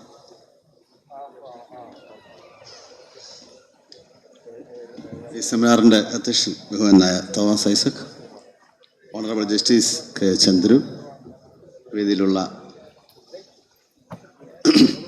ഏറ്റവും ബഹുമാന നേതാക്കന്മാർ തോമസ്, നമ്മുടെ PC ചാക്ക ഉൾപ്പെടെ മാർക്സിസ്റ്റ് പാർട്ടിയുടെ സംസ്ഥാന സെക്രട്ടറി ഉൾപ്പെടെ വർഗീസ് ജോർജ് ഉൾപ്പെടെ ഈ വേദിയിലും വേദിക്ക് മുമ്പിലുമുള്ള ബഹുമാനും പ്രിയങ്കരമായ നേതാക്കന്മാരെ, സഹപ്രവർത്തകരെ, സുഹൃത്തുക്കളെ, ഇനി ദീർഘമായ ഒരു പ്രതിപാദനത്തിൻ്റെ ആവശ്യമില്ല. തീർച്ചയായും ഒരു പക്ഷേ ഞങ്ങളെക്കാൾ കൂടുതൽ ഈ വിഷയങ്ങൾ കേൾക്കുകയും വായിക്കുകയും ചർച്ചയും ചെയ്ത ഒരു ഓഡിയൻസാണ് ഇവിടെ ഇരിക്കുന്നത്. എനിക്ക് നല്ല ബോധ്യമുണ്ട്. ഈ സെമിനാറിൽ പങ്കെടുക്കുമ്പോൾ തീർച്ചയായും സന്തോഷം. 2 കാരണങ്ങളാൽ. ഒന്ന്, ഒരുപക്ഷെ കേരള കോൺഗ്രസും അല്ലെങ്കിൽ ഞാനൊക്കെ ഞങ്ങളുടെ പാർട്ടിയുടെ സമ്മേളനം പങ്കെടുക്കുമ്പോൾ മൺമറഞ്ഞ KM മാണി സാർ ഏറ്റവും കൂടുതൽ സംസാരിച്ചുള്ള വിഷയം ഈ ഫെഡറലിനെ സംബന്ധിച്ചാണ്, അല്ലെ കേന്ദ്ര സംസ്ഥാന ബന്ധങ്ങളെ സംബന്ധിച്ചാണ്. പ്രത്യേകിച്ച് കേന്ദ്രം സംസ്ഥാനങ്ങൾ കൊടുക്കുന്ന ആ വിഹിതത്തെ സംബന്ധിച്ച് പലപ്പോഴും അതിൻ്റെ പോരായ്മകളെ സംബന്ധിച്ച്, അല്ലെങ്കിൽ സർക്കാർ കമ്മീഷൻ റിപ്പോർട്ട് ഉൾപ്പെടെ പല പ്രാവശ്യം ആവർത്തിച്ച് എല്ലാ സമ്മേളനങ്ങളും 8ാം പദ്ധതിക്ക് ബദൽ സമീപനം ആ രേഖ സമർപ്പിക്കുമ്പോഴും എല്ലായ്പ്പോഴും. അപ്പോൾ അന്നൊക്കെ ഞാൻ ഓർത്തിട്ടുണ്ട്, ഇത്രമാത്രം പ്രശ്നമുണ്ടോ? പക്ഷേ യഥാർത്ഥ അവസ്ഥ എന്താ? പ്രശ്നങ്ങൾ കൂടിക്കൂടി വരികയാണ്. കഴിഞ്ഞ കാലങ്ങളിൽ വ്യത്യസ്തമായി, പ്രത്യേകിച്ച് ഇപ്പോഴത്തെ ഗവൺമെൻറ്, കേന്ദ്ര ഗവൺമെൻറ് വന്നതിന് ശേഷം നമുക്കറിയാം എല്ലാ തലത്തിലും, എല്ലാ തരത്തിലും, എല്ലാ അർത്ഥത്തിലും, അത് അഡ്മിനിസ്ട്രേറ്റീവ് ആയിട്ട് ഫിനാൻസ് ആകട്ടെ, സംസ്ഥാനങ്ങളെ ഞെരുക്കുന്ന നയസമീപനം എടുക്കുന്ന ഒരു ഗവൺമെൻറ് ഇന്ത്യ രാജ്യത്ത് വന്നിരിക്കുകയാണ്. അത് ഏറ്റവും വലിയ അപകടകരമായ ഒരവസ്ഥയാണ്. അത് ഈ രാജ്യത്തെ ജനങ്ങൾക്ക് ഏറ്റവും അവൻ്റെ ജീവിതം ബുദ്ധിമുട്ടിപ്പിക്കുന്ന അവസ്ഥയാണ്. കേന്ദ്രത്തിന് അധികാരമുണ്ട്, പക്ഷെ അതിനപ്പുറത്തേക്ക് നമുക്കറിയാം നമ്മുടെ ജീവിത കെട്ടിപ്പടുക്കാൻ വേണ്ടി ഏറ്റവും ശ്രദ്ധിക്കേണ്ടത് ശ്രദ്ധിക്കുന്ന സംസ്ഥാന ഗവൺമെൻറ്റുകളാണ്. ആ ഗവൺമെൻറ്റുകളെ ചുരുക്കുന്ന, അവരെ സാമ്പത്തികമായി ഞെരുക്കുന്ന, അവരെ എല്ലാ അർത്ഥത്തിലും ഞെരുക്കുന്ന ഒരു നയസമീപനമായ ഒരു ഗവൺമെൻറ് മുന്നോട്ട് പോകുമ്പോൾ, ഒരു യൂണിയൻ ഗവൺമെൻറ് മുന്നോട്ട് പോകുമ്പോൾ, യൂണിയൻ എന്ന് പറയുമ്പോൾ തന്നെ അതിൻ്റെ അർത്ഥം തന്നെ മനസ്സിലാക്കാതെയുള്ള കേന്ദ്ര ഗവൺമെൻറ് ഈ പോക്ക് ഏറ്റവും അപകടകരമാണ്, യാതൊരു സംശയവുമില്ല. അതുകൊണ്ട് ഈ കാലഘട്ടത്തിലെ ഏറ്റവും പ്രധാനപ്പെട്ട ഒരു വിഷയം അതിവിടെ ഈ സെമിനാർ ചർച്ച ചെയ്യുമ്പോൾ അത് ഏറ്റവും അനിവാര്യമാണ്. ഇതിന് സംഘാടകർക്ക് നന്ദി പറയാൻ ഞാൻ അവസരം വിനിയോഗിക്കുകയാണ്. അതുപോലെ ഈ സമ്മേളനത്തിൽ നമുക്കറിയാം ബഹുമാനായ justice, honourable justice, he scanned and explained, Illustrated കഴിഞ്ഞ കാല കേന്ദ്ര ഗവൺമെൻറ്റുകളുടെ അല്ലെങ്കിൽ ഗവർണർമാരുടെ നടപടികളെ സംബന്ധിച്ചിടത്തോളം ഇന്ത്യ മഹാരാജ്യത്തെ ഹൈക്കോടതികളും പ്രത്യേകിച്ച് സുപ്രീം കോടതിയിൽ വന്ന കേസുകളുടെ ആ കാര്യങ്ങൾ അദ്ദേഹം വളരെ സവിസ്തരമായി ഇവിടെ പ്രതിപാദിച്ചു. അത് എണ്ണി പറഞ്ഞു, കൃത്യമായി പറഞ്ഞു. അത് ഏറ്റവും വലിയ ഒരു അനുഭവമായിരുന്നു. തീർച്ചയായും അത് കേൾക്കാൻ കഴിഞ്ഞതിൽ, അതിനോടൊപ്പം അതിനേക്കാൾ ഉപരി അദ്ദേഹത്തിൻ്റെ ഞാൻ എന്ന ജസ്റ്റിസ് എന്ന പുസ്തകത്തിൻ്റെ പ്രകാശന കർമ്മത്തിൽ പങ്കെടുക്കാൻ കഴിഞ്ഞതിലുള്ള ചാരിതാർത്ഥ്യവും അഭിമാനവും പങ്കുവെക്കാനും ഞാൻ അവസരം വിനിയോഗിക്കുകയാണ്. ഞാൻ ഈ ഫലത്തെ സംബന്ധിച്ചോ കേന്ദ്ര സംസ്ഥാന ബന്ധങ്ങളെ സംബന്ധിച്ചോ GSTയെ സംബന്ധിച്ചോ ഒന്നും കൂടുതൽ പറയാൻ ആഗ്രഹിക്കുന്നില്ല. ഒരൊറ്റ കാര്യം മാത്രം പറഞ്ഞുകൊണ്ട് അവസാനിപ്പിക്കാം. പ്രത്യേകിച്ച് ഇന്ന് നമ്മുടെ കേരളത്തിൽ നമ്മുടെ ഗവർണർ അല്ലെങ്കിൽ ഈ സംസ്ഥാനത്ത് വിവാദമാക്കിയ പല വിഷയങ്ങളുണ്ട്. അതിലേറ്റവും കൂടുതൽ ചർച്ച ചെയ്യപ്പെട്ട ഒരു വിഷയം എന്ന് പറയുന്നത് നമുക്കറിയാം, നമ്മുടെ കണ്ണൂർ യൂണിവേഴ്സിറ്റിയുടെ വൈസ് ചാൻസലർ റീഅപ്പോയിൻമെൻറ്റാണ്, അല്ലെങ്കിൽ ഒരു തുടർ നിയമനമാണ്. വാസ്തവത്തിൽ കേരളത്തിലെ ജനങ്ങളെ നമ്മൾ അദ്ദേഹം അദ്ദേഹത്തിനോട് അനുബന്ധിച്ച് വർത്താനം പറഞ്ഞതിൽ പറ്റിക്കുകയാണ്. കാരണം ഇതൊരു പുതിയ കാര്യമല്ല. പക്ഷെ കേരളത്തെ സംബന്ധിച്ചിടത്തോളം ഒരു പുതിയ കാര്യമായത് UGCയിൽ അങ്ങനെ ഒരു പ്രൊവിഷൻ ഉണ്ട്. പക്ഷെ അത് നടക്കാതെ വന്നുകൊണ്ടാണ്, പലപ്പോഴും കേരളത്തിൽ ഇതിനൊന്നും നടക്കാതെ എന്തുകൊണ്ടാണ്? ഇവിടെ നമ്മൊരു ഗവൺമെന്റ്, തുടർ ഗവൺമെന്റ് വന്നു ഇപ്പോഴാണ്. ഒരു ഗവൺമെന്റ് വെച്ച ഒരു വൈസ് ചാൻസലർ അദ്ദേഹത്തിന്റെ അക്കാഡമി ബാക്ക്ഗ്രൗണ്ടിൽ തുടർ കൊടുക്കണോ എന്ന് തീരുമാനിക്കാൻ പലപ്പോഴും ഈ ഗവൺമെന്റ് മാറുന്നതുകൊണ്ട് പറ്റിയിട്ടില്ല. ഇപ്പൊ അതൊരു അവസരം വന്നു. അപ്പോൾ അക്കാഡമി ബാക്ക്ഗ്രൗണ്ടുള്ള ഒരു വൈസ് ചാൻസലർ വന്നപ്പോൾ അദ്ദേഹത്തിന് തുടർ നിയമനം കൊടുക്കാനുള്ള പ്രൊവിഷൻ UGCയിൽ ഉണ്ടെങ്കിൽ അത് കൊടുക്കണമെന്ന് തീരുമാനിച്ചപ്പോൾ അത് പ്യൂർലി അക്കാഡമിക്കാണ്. ഞാൻ അദ്ദേഹത്തിൻ്റെ കൂടെ ഇന്റർവ്യൂ ചെയ്തിട്ടുള്ള ആളാണ്. എനിക്ക് സാക്ഷ്യപ്പെടുത്താൻ കഴിയും ആസ് എ PSC മെമ്പർ. ഈ വൈസ് ചാൻസലറോടൊപ്പം സബ്ജക്ട് എക്സ്പേർട്ട് അദ്ദേഹം എൻ്റെ കൂടെ ഞങ്ങളുടെ കൂടെ ഇരുന്നിട്ടുണ്ട്. അപ്പോൾ അത്രമാത്രം ഡെപ്തുള്ള അക്കാഡമിക് ബാക്ക്ഗ്രൗണ്ട് ഉള്ള ഒരാൾക്ക് തുടർ നിയമനം കൊടുക്കുകയാണ്. അപ്പോൾ അതിനെ സംബന്ധിച്ച് 3 ഡേറ്റ് ഞാൻ പറയാം. 2020 നവംബർ 23 ഗവർണർ അത് അംഗീകരിച്ചു കൊടുത്തത്. ആ തുടർ നിയമനം ഈ വെരി സെയിം ഗവർണർ അത് അംഗീകരിച്ചു കൊടുത്തതാണ്, അദ്ദേഹം ഒപ്പിട്ട് കൊടുത്തതാണ് 2021 നവംബർ 23. അതിനുശേഷം അത് ബന്ധപ്പെട്ട് കേസ് വന്നു. കേസ് 1698/221 അതിൽ സിംഗിൾ ബെഞ്ച്, ഹൈക്കോടതി സിംഗിൾ ബെഞ്ച് ഡിസംബർ 15 2020 ഡിസംബർ 15 അത് ശരിവെച്ചു. അതിനുശേഷം ഫുൾ ബെഞ്ച്, ഹൈക്കോടതി തന്നെ ഫുൾ ബെഞ്ച് 2022 ഫെബ്രുവരി 23 അത് അംഗീകരിച്ചു. അപ്പൊ ഗവർണർ ഒപ്പിട്ട് അംഗീകരിച്ച സംഭവം, ഹൈക്കോടതി സിംഗിൾ ബെഞ്ച് അംഗീകരിച്ചൊരു സംഭവം, ഹൈക്കോടതി ഫുൾ ബെഞ്ച് അംഗീകരിച്ചൊരു സംഭവം. അതിനുശേഷം ആ വിഷയത്തിൽ ഒപ്പിട്ട ഗവർണർ മുഖ്യമന്ത്രിക്കെതിരെ, ഗവൺമെന്റിനെതിരെ പറയുകയാണ്. ആ വിഷയത്തിൽ എന്താണ് നമ്മൾ ഈ സംസ്ഥാനത്തെ അല്ലെങ്കിൽ ഈ ജനത്തെ എന്താണ് ഭരിച്ചത്, ജനങ്ങളിത് മനസ്സിലാക്കിയെന്നാണ് അദ്ദേഹം ധരിച്ചു വെക്കുന്നത്. എത്രമാത്രം പ്രൊപ്പോർഷനറ്റ് അല്ലാതെ അദ്ദേഹം കാര്യങ്ങൾ പറയുകയാണ്. അപ്പൊ തീർച്ചയായും ഇത് ജനങ്ങളെ സംബന്ധിച്ചിടത്തോളം ജനങ്ങളെ മനസ്സിലാക്കാനുള്ള ഉത്തരവാദിത്വം നമുക്കുണ്ട്. കാര്യങ്ങളെ ജനങ്ങൾ തെറ്റിദ്ധരിക്കാൻ പാടില്ല. അദ്ദേഹം തന്നെ അംഗീകരിച്ച, അദ്ദേഹം ഒപ്പിട്ട, അതിനെതിരെ ഹൈക്കോടതി കേസ് വന്നിട്ട്, അതിനെതിരെ ഫുൾ ബെഞ്ച് വിധി വന്നിട്ട്, അതിനുശേഷം ആ വിഷയത്തിനെതിരെ അദ്ദേഹം തന്നെ അഭിപ്രായം പറയുന്നത് എത്രമാത്രം ശരിയായ ഒരു കാര്യമാണെന്ന് കേരളത്തിലെ മുഴുവൻ ജനങ്ങളെ മനസ്സിലാക്കി കൊടുക്കണം എന്നാണ് എൻ്റെ അഭിപ്രായം. അതുപോലെ തന്നെ ഞാനൊരു യൂണിവേഴ്സിറ്റി അല്ലെങ്കിൽ ബന്ധപ്പെട്ട് പ്രവർത്തിച്ച ആളെന്ന് എനിക്ക് പറയുക, യൂണിവേഴ്സിറ്റി അപ്പോയിൻമെന്റ് ഇവിടെ രണ്ടാമത്തെ പിന്നൊരു അപ്പോയിൻമെന്റ് അധ്യാപകന്റെ ഒരു നിയമനമാണ് പിന്നെ അദ്ദേഹം കോൺട്രവേഴ്സി ആക്കിയത്. അവിടെ വാസ്തവത്തിൽ യൂണിവേഴ്സിറ്റിയിൽ സിൻഡിക്കേറ്റിൽ ഇരുന്നിട്ടുള്ള ആളെന്ന് പറയാ, നമ്മുടെ സംസ്ഥാനത്തെ യൂണിവേഴ്സിറ്റികളുടെ അപ്പോയിൻമെന്റ് എന്ന് പറയുന്നത് അതിനൊരു സ്ക്രീനിങ് എല്ലാം കഴിഞ്ഞിട്ട് ഇന്റർവ്യൂവിന്റെ അടിസ്ഥാനത്തിലാണ്. ആ സ്ക്രീനിങ്ങില് ആ ഉദ്യോഗാർത്ഥിയുടെ അത് അസിസ്റ്റന്റ് പ്രൊഫസറാണ് ശരി, അസോസിയേറ്റ് പ്രൊഫസറാണ് ശരി, പ്രൊഫസറായാലും ശരി, യൂണിവേഴ്സിറ്റിയിൽ അങ്ങനെ ഉണ്ട്. എൻട്രിയൊക്കെ അസിസ്റ്റന്റ് പ്രൊഫസറുണ്ട്, അസോസിയേറ്റ് പ്രൊഫസറുണ്ട്, പ്രൊഫസറുണ്ട്. അതിനൊക്കെ ഓരോ മാനദണ്ഡം വെച്ചിട്ടുണ്ട്, ക്വാളിഫിക്കേഷൻസ് വെച്ചിട്ടുണ്ട്. ടീച്ചിങ് എക്സ്പീരിയൻസ് അല്ലെങ്കിൽ PhD അല്ലെങ്കിൽ പേപ്പർ, ആ പേപ്പറിനൊക്കെ അതിന്റെ അസറ്റ് വാല്യൂസ് ഉണ്ട്. ഓരോ പേപ്പർ പബ്ലിക്കേഷനും അതിന്റെ വാല്യൂസ് ഉണ്ട്, അതിന് മാർക്കുണ്ട്. അത് കൊച്ചി യൂണിവേഴ്സിറ്റിയിലും കാലിക്കറ്റ് യൂണിവേഴ്സിറ്റിയിലും എല്ലാ യൂണിവേഴ്സിറ്റിയിലും ഉണ്ട്. അത് യൂണിവേഴ്സിറ്റി ആക്ടിലുള്ളതാ. അതനുസരിച്ചാണ് ഒരു സ്ക്രീനിങ് നടത്തിയിട്ടാണ് ഇന്റർവ്യൂവിലേക്ക് ക്ഷണിക്കുന്നത്. അപ്പൊ ഇന്റർവ്യൂവിന് ഒരു പാസ് മാർക്ക് വേണം, അല്ലെങ്കിൽ ഒരു മിനിമം സ്കോർ വേണം. കണ്ണൂർ യൂണിവേഴ്സിറ്റിയിലെ മിനിമം സ്കോർ ഈ വിഷയത്തിൽ 75 തീരുമാനിച്ചിട്ടുണ്ടെങ്കിൽ ആ 75 ആളുകളെ ഇന്റർവ്യൂവിന് വിളിച്ചത്. പിന്നെ ഇന്റർവ്യൂവിന്റെ അടിസ്ഥാനത്തിൽ അപ്പോയിന്റ്മെന്റ് നടക്കുന്നത്. ആ ഇന്റർവ്യൂവിൽ ഗവർണറുടെ നോമിനി ഉണ്ട്. ഗവർണർ നോമിനി അംഗമായിട്ടുള്ള ഓൺലൈൻ ഇന്റർവ്യൂ നടന്നിട്ടുള്ള ആ ഓൺലൈൻ ഇന്റർവ്യൂവിന്റെ റെക്കോർഡുള്ള ആ ഒരു അപ്പോയിന്റ്മെന്റ് ഗവർണർ സ്റ്റേ ചെയ്യുകയാണ്. അത് നിയമവിരുദ്ധമല്ലേ? ഒരു ഗവർണർ അദ്ദേഹം ആക്ട് ചെയ്യുന്ന ചാൻസലർ നിലയ്ക്ക് ആക്ട് ചെയ്യുന്നത് ഈ നമ്മുടെ സംസ്ഥാനത്ത് പാസ്സാക്കിയ നിയമത്തിന് അടിസ്ഥാനത്തിലുള്ള യൂണിവേഴ്സിറ്റികളാണ്. എല്ലാ യൂണിവേഴ്സിറ്റിയും 13 യൂണിവേഴ്സിറ്റി കേരളത്തിലുണ്ട്. ആ യൂണിവേഴ്സിറ്റി കേരളത്തിലെ നിയമം നിർമ്മാണത്തിലൂടെ ഉണ്ടാക്കിയ യൂണിവേഴ്സിറ്റിയാണ്. ആ യൂണിവേഴ്സിറ്റിയിലെ ചാൻസലർ എന്ന് പറയുന്നത് ആ നിയമത്തിന്റെ അടിസ്ഥാനത്തിലുള്ള ചാൻസലറാണ്. അപ്പോൾ he's bound to obey the law. അപ്പൊ ആ നിയമത്തിനനുസരിച്ച് ഉണ്ടാക്കിയ യൂണിവേഴ്സിറ്റിയുടെ ചാൻസലർ ആ നിയമത്തിലുള്ള അതിന്റെ വകുപ്പുകൾ അനുസരിക്കാൻ ബാധ്യസ്ഥനാണ്. കണ്ണൂർ യൂണിവേഴ്സിറ്റി 7/3 വരുന്ന ആ നിയമം അനുസരിച്ചാണ് അവിടെ അപ്പോയിന്റ്മെന്റ് നടത്തിയിട്ടുള്ളത്. ആ അപ്പോയിന്റ്മെന്റ് ആണ് അദ്ദേഹം സ്റ്റേ ചെയ്തിരിക്കുന്നത്. ഇനി സ്റ്റേ ചെയ്യുന്നതിന് മുമ്പ് നടപടിക്രമങ്ങളില്ലേ? നോട്ടീസ് കൊടുക്കണ്ടേ? മറുപടി മേടിക്കണ്ടേ? അതല്ല സ്റ്റേ ചെയ്യാൻ പറ്റുമോ? അത് നിയമപരമാണോ? ഇതൊക്കെ ഈ സംസ്ഥാനത്തെ ഈ രാജ്യത്തെ ജനങ്ങളെ അറിയിക്കാനുള്ള ഉത്തരവാദിത്വം നമുക്കുണ്ട്. പൊതുപ്രവർത്തനം എന്ന നിലയ്ക്ക് ജനങ്ങൾക്കിത് അറിയില്ല, എല്ലാ ജനങ്ങൾക്കും അറിയില്ല. അല്ലെ TV ചർച്ചകൾ പറയുമ്പോൾ, വാദപ്രതിവാദങ്ങൾ പറയുമ്പോൾ യഥാർത്ഥമായ കാര്യങ്ങൾ പലപ്പോഴും മനസ്സിലാക്കാൻ ജനങ്ങൾക്ക് കഴിയുന്ന സംശയമുണ്ട്. കാരണം അത്രമാത്രം ഗഹനമായി യൂണിവേഴ്സിറ്റി ആക്ടിനെ സംബന്ധിച്ചോ അപ്പോയിന്റ്മെന്റിനെ സംബന്ധിച്ചോ അവർ മനസ്സിലാക്കണമെന്നില്ല. സാധാരണ അപ്പോയിന്റ്മെന്റ് ഒക്കെ പറയുമ്പോൾ ചുമ്മാ ഒരു കാർഡടച്ച് പണിയുന്നുണ്ടല്ലോ. ഇവിടെ എയ്ഡഡ് കോളേജുകളും ഇന്റർവ്യൂ മാത്രമേ ഉള്ളൂ ടീച്ചേഴ്സിന് എടുക്കാൻ.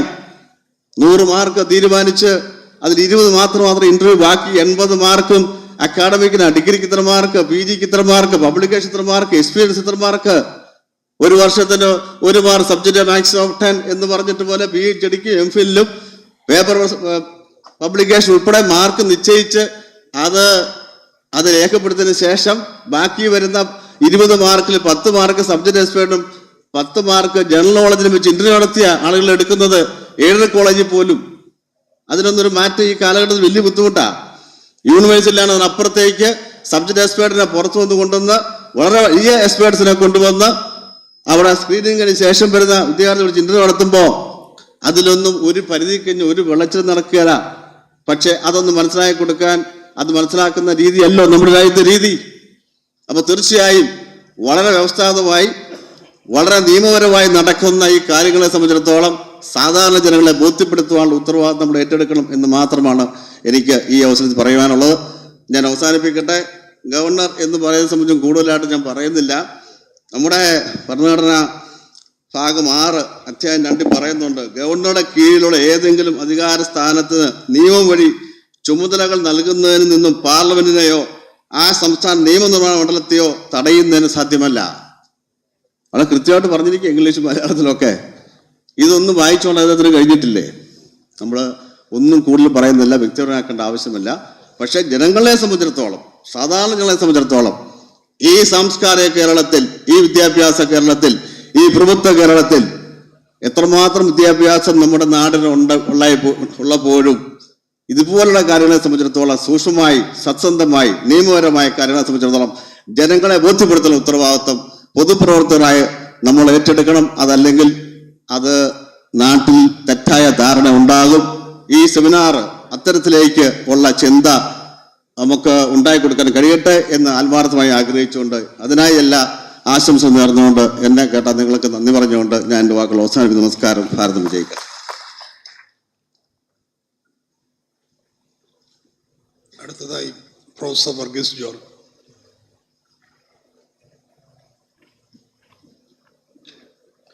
ഡോക്ടർ തോമസ് ഐസക്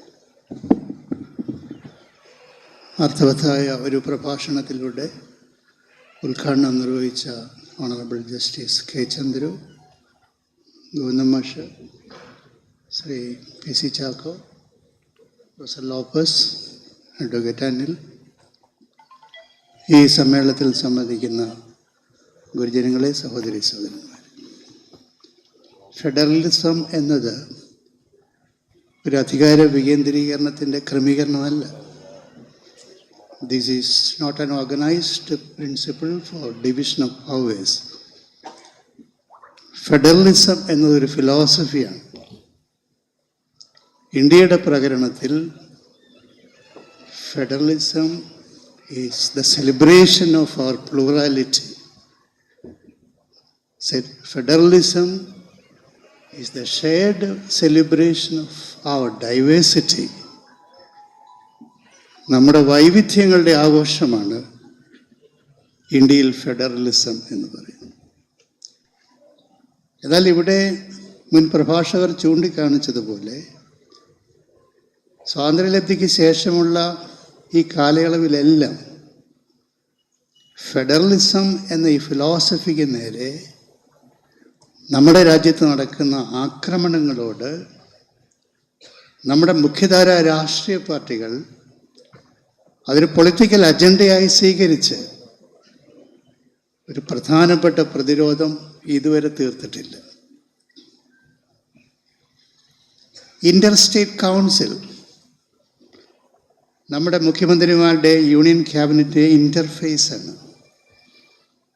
ആ ഇന്റർ സ്റ്റേറ്റ് കൗൺസിൽ കഴിഞ്ഞ 10 വർഷത്തിനുള്ളിൽ കൂടിയിരിക്കുന്ന ഒരു തവണയാണ്. സ്റ്റേറ്റും അതിൻ്റെ പോളിറ്റിക്സും ഗവേണൻസും തമ്മിൽ മീഡിയേറ്റ് ചെയ്യുന്നതിനുള്ളൊരു ഫോറമാണത്. കഴിഞ്ഞ 36 വർഷത്തിനുള്ളിൽ അത് കൂടിയിരിക്കുന്ന 11 തവണയാണ്. ഇവിടെ പ്ലാനിംഗ് കമ്മീഷൻ നമ്മുടെ സ്റ്റേറ്റ് പ്ലാനുകൾ അംഗീകരിക്കേണ്ടത് പ്ലാനിംഗ് കമ്മീഷനായിരുന്നു. നമ്മുടെ സ്റ്റേറ്റ് പ്രൊജക്റ്റുകൾ അംഗീകരിക്കേണ്ട പ്ലാനിംഗ് കമ്മീഷനാണ്. അപ്പോൾ സ്റ്റേറ്റിനറിയാം ഈ വരുന്നൊരു വർഷം നമ്മുടെ സ്റ്റേറ്റിൻ്റെ സാമ്പത്തിക സ്ഥിതി എങ്ങനെ ആയിരിക്കുമെന്ന്. ആ പ്ലാനിംഗ് കമ്മീഷനെ ഇല്ലാതാക്കി അതിന് വരെ ഏറ്റവും വികൃതമായ ഒരു ടെക്നോക്രാറ്റിക് രൂപം കൊണ്ടുവന്നു. അതിൻ്റെ പേരാണ് നീതി ആയോഗ്. പ്ലാനിംഗ് കമ്മീഷനിൽ ഒരു സ്റ്റേറ്റിൻ്റെ സാമൂഹിക സാമ്പത്തിക പരിസരത്തിൻ്റെ അടിസ്ഥാനത്തിൽ ആണ് പല വിനിയോഗ തീരുമാനങ്ങളും എടുക്കുന്നത്. Here economics is insulated from politics and society. നമ്മുടെ സാമൂഹ്യ രാഷ്ട്രീയ പ്രകരണത്തോട് നമ്മുടെ സമ്പൽഘടനയെ ഇൻസുലേറ്റ് ചെയ്ത് ടെക്നോക്രാറ്റിക്കായ തീരുമാനങ്ങൾ എടുക്കുകയാണ് നീതി ആയോഗ്. GST കൗൺസിലിനെ കുറിച്ച് പറഞ്ഞു. ഈയിടെ GST കൗൺസിലിൻ്റെ 8ാം സമ്മേളനത്തിൽ അവർ പറഞ്ഞത് the parliament or the state legislatures have no power to legislate contrary to the decisions of the GST council എന്നാണ്. GST കൗൺസിൽ എടുത്ത തീരുമാനങ്ങൾക്ക് വിരുദ്ധമായി പാർലമെന്റിനോ സ്റ്റേറ്റ് ലെജിസ്ലേച്ചേഴ്സിനോ നിയമനിർമ്മാണം നടപ്പാക്കാൻ പാടില്ലത്രേ. GST കൗൺസിൽ എന്ന് പറയുന്ന പാർലമെന്റ് ഒരു ക്രിയേഷനാണ്. Now the creation transcends the creator.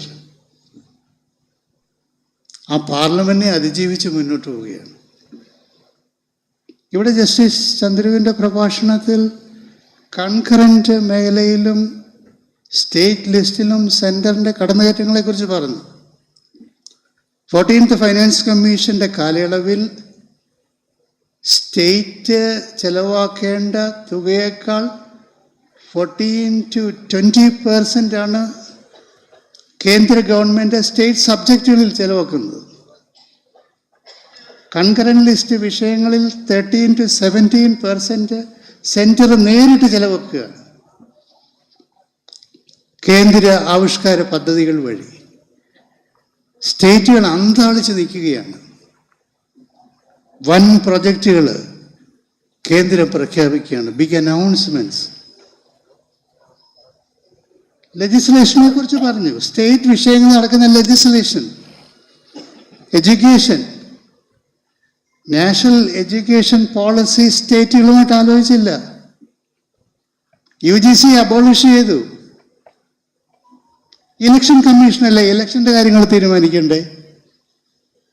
ഇപ്പൊ കേന്ദ്ര ഗവൺമെന്റ് ഒരു ബില്ല് പാസ്സാക്കി കഴിഞ്ഞ സെഷനിൽ പറഞ്ഞിരിക്കുന്നു, നമ്മുടെ ആധാർ നമ്മൾ വോട്ടർ പട്ടികയുമായിട്ട് ലിങ്ക് ചെയ്യണമെന്ന്.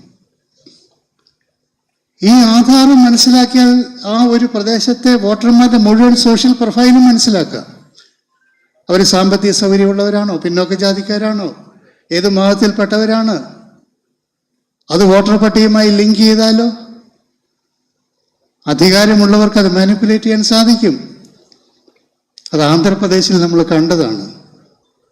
ഇലക്ഷൻ കമ്മീഷന്റെ ചുമതല ഇപ്പോൾ ഗവൺമെന്റ് ഏറ്റെടുത്തിരിക്കുന്നു.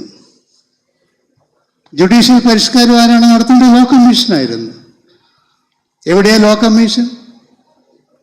ഇപ്പോൾ കേന്ദ്ര ഗവൺമെന്റ് അധികാരം എടുത്തിരിക്കുന്നു. RBIയുടെ മോണിറ്ററി പോളിസി തീരുമാനിക്കുന്ന ആരാണ്? അത് RBI ആയിരുന്നു. അതൊരു വിശുദ്ധമായ സ്ഥാപനമായിരുന്നു.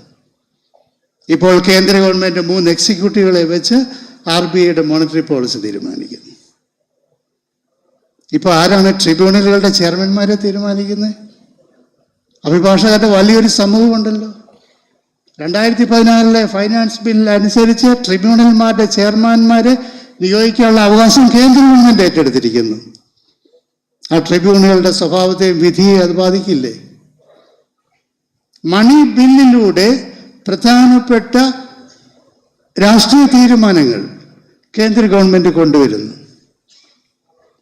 അവിടെ സ്റ്റേറ്റും കൺകറന്റും ഓട്ടോണമസ് ഇൻസ്റ്റിറ്റ്യൂഷൻസും ചെയ്തുകൊണ്ടിരുന്ന ഈ ധർമ്മങ്ങൾ വരെ ഇന്ന് കേന്ദ്ര ഗവൺമെന്റ് കൈയടക്കിക്കൊണ്ടിരിക്കുന്നു.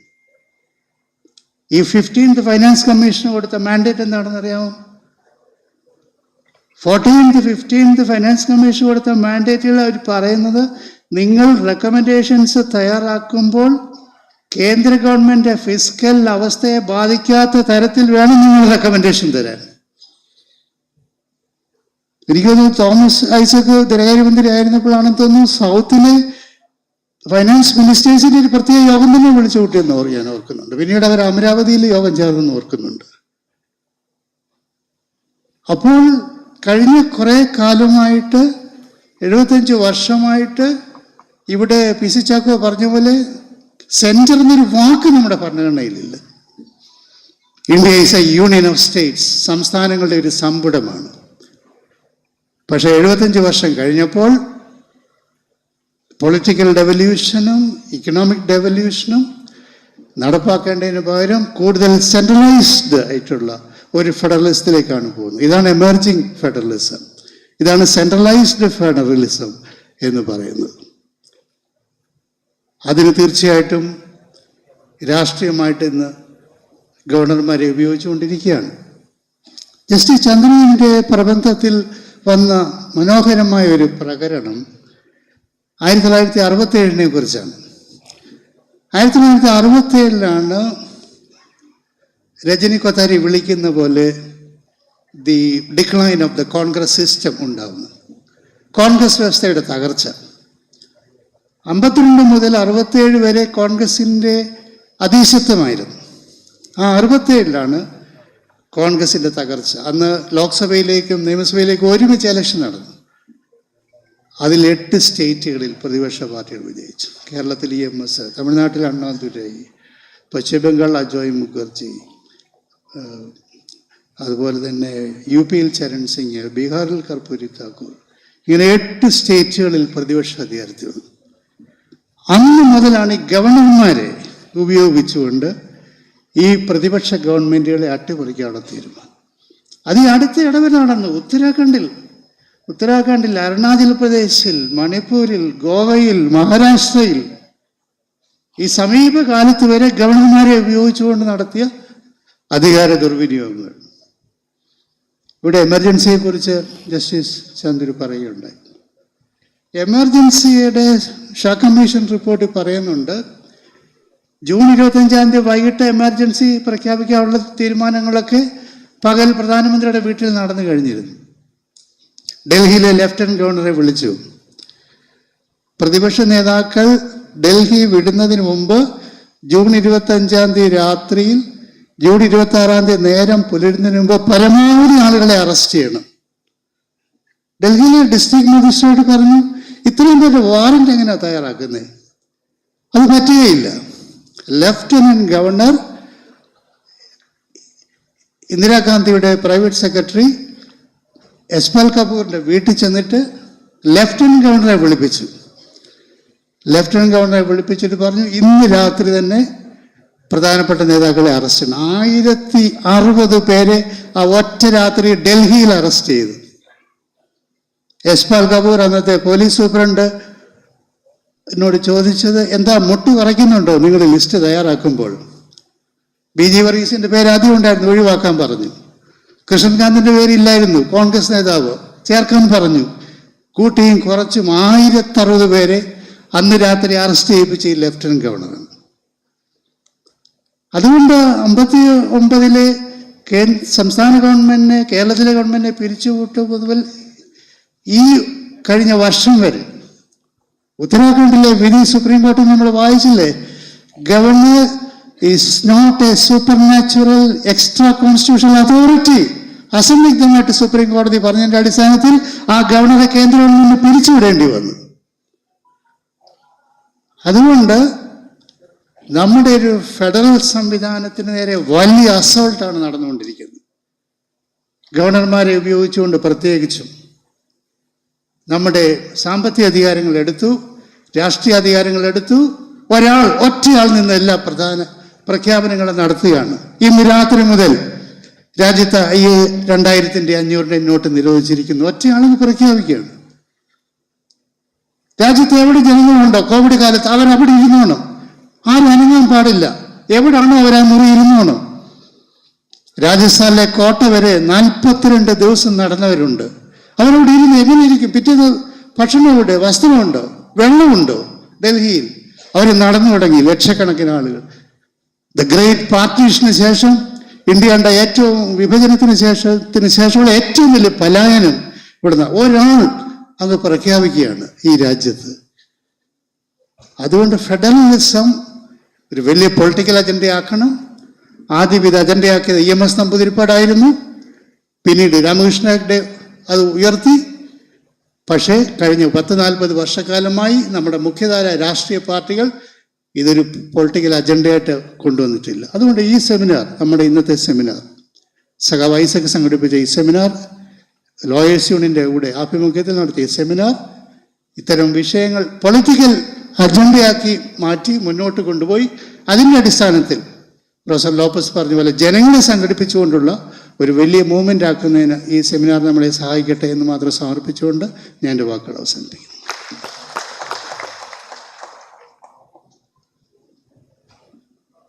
നമ്മുടെ ഈ സമ്മേളനത്തിലെ അവസാനത്തെ അവതരണമാണ്. നമുക്ക് 6:30 മുമ്പ് അവസാനിപ്പിക്കാൻ പറ്റും. അവസാനിച്ചതിന് ശേഷം ഇനി പോകുന്നതായിരിക്കും നല്ലത്. ബാക്കിയുള്ളവർ അഡ്വക്കേറ്റ് അനിൽകുമാർ.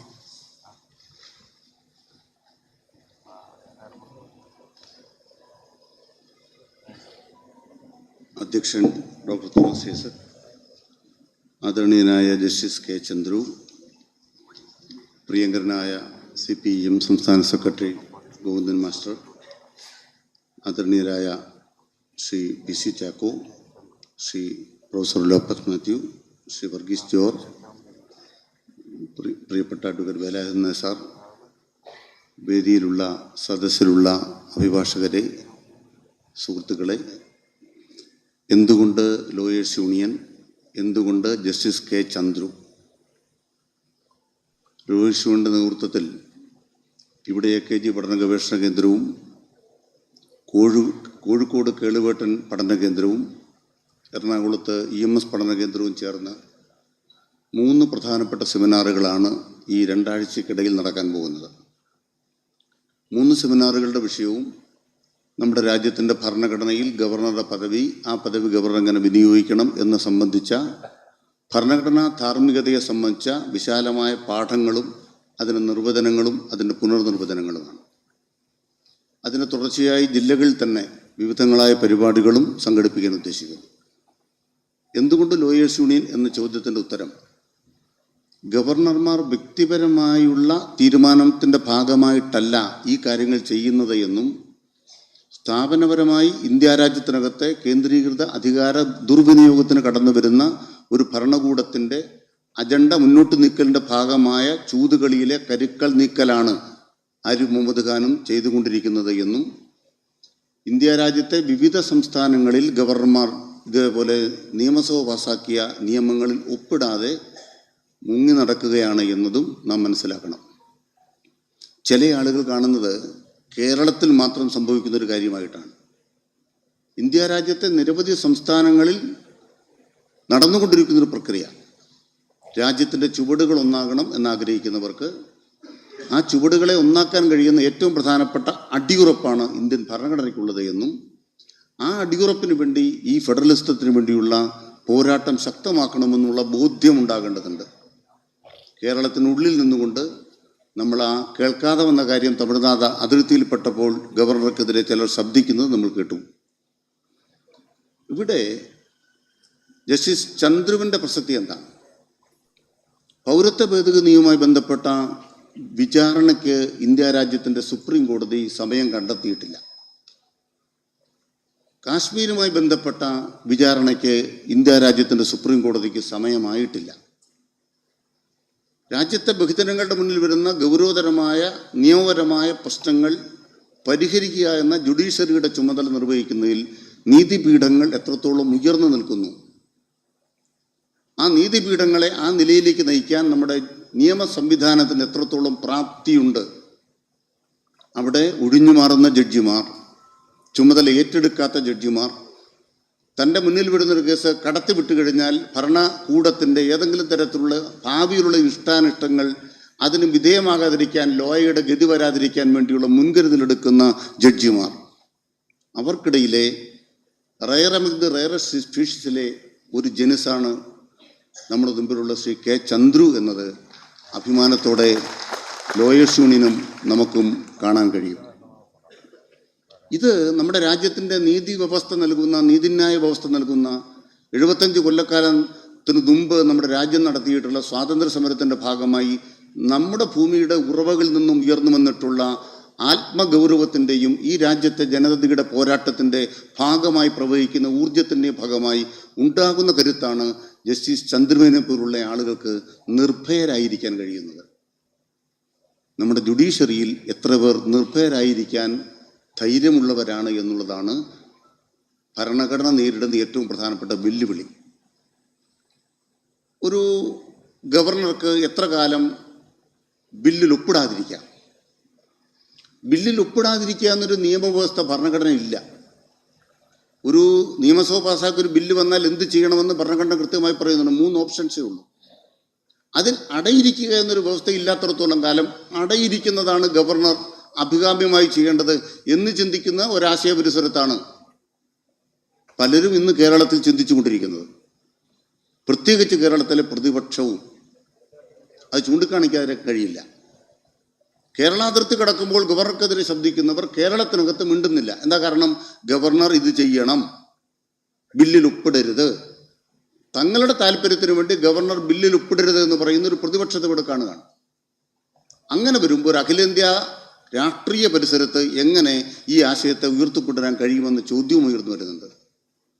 അതുകൊണ്ട് ഇതിനെ സമഗ്രതയോടെ കാണാൻ, കാട് കാണാതെ മരം കാണുന്നവരോട് ഇതിൻ്റെ സമഗ്രതയോടെ കാണാൻ, മാത്രമല്ല ഗവർണർ അടയിരിക്കുമ്പോൾ ഈ പോരാട്ടം ജുഡീഷ്യറിയിലേക്ക് പോവുകയാണ്.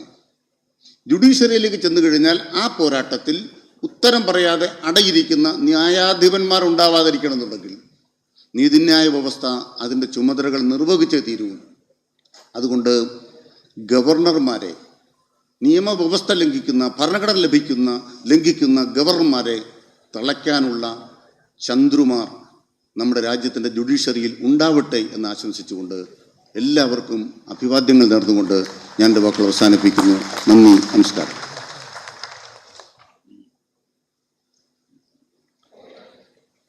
ബഹുമാന്യരെ, നമ്മുടെ സെമിനാർ അവസാനിക്കുകയാണ്. AKG പഠന ഗവേഷണ കേന്ദ്രത്തിൻ്റെയും വേലുവിൻ്റെയും പേരിൽ ഇവിടെ ഈ സെമിനാർ ഉദ്ഘാടനം ചെയ്ത ജസ്റ്റിസ് ചന്ദ്രുവിന് ഞാൻ നന്ദി പറയുകയാണ്.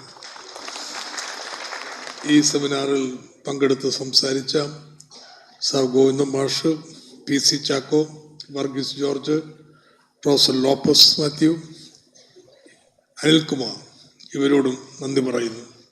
നിങ്ങൾക്കെല്ലാവർക്കും AKG പഠന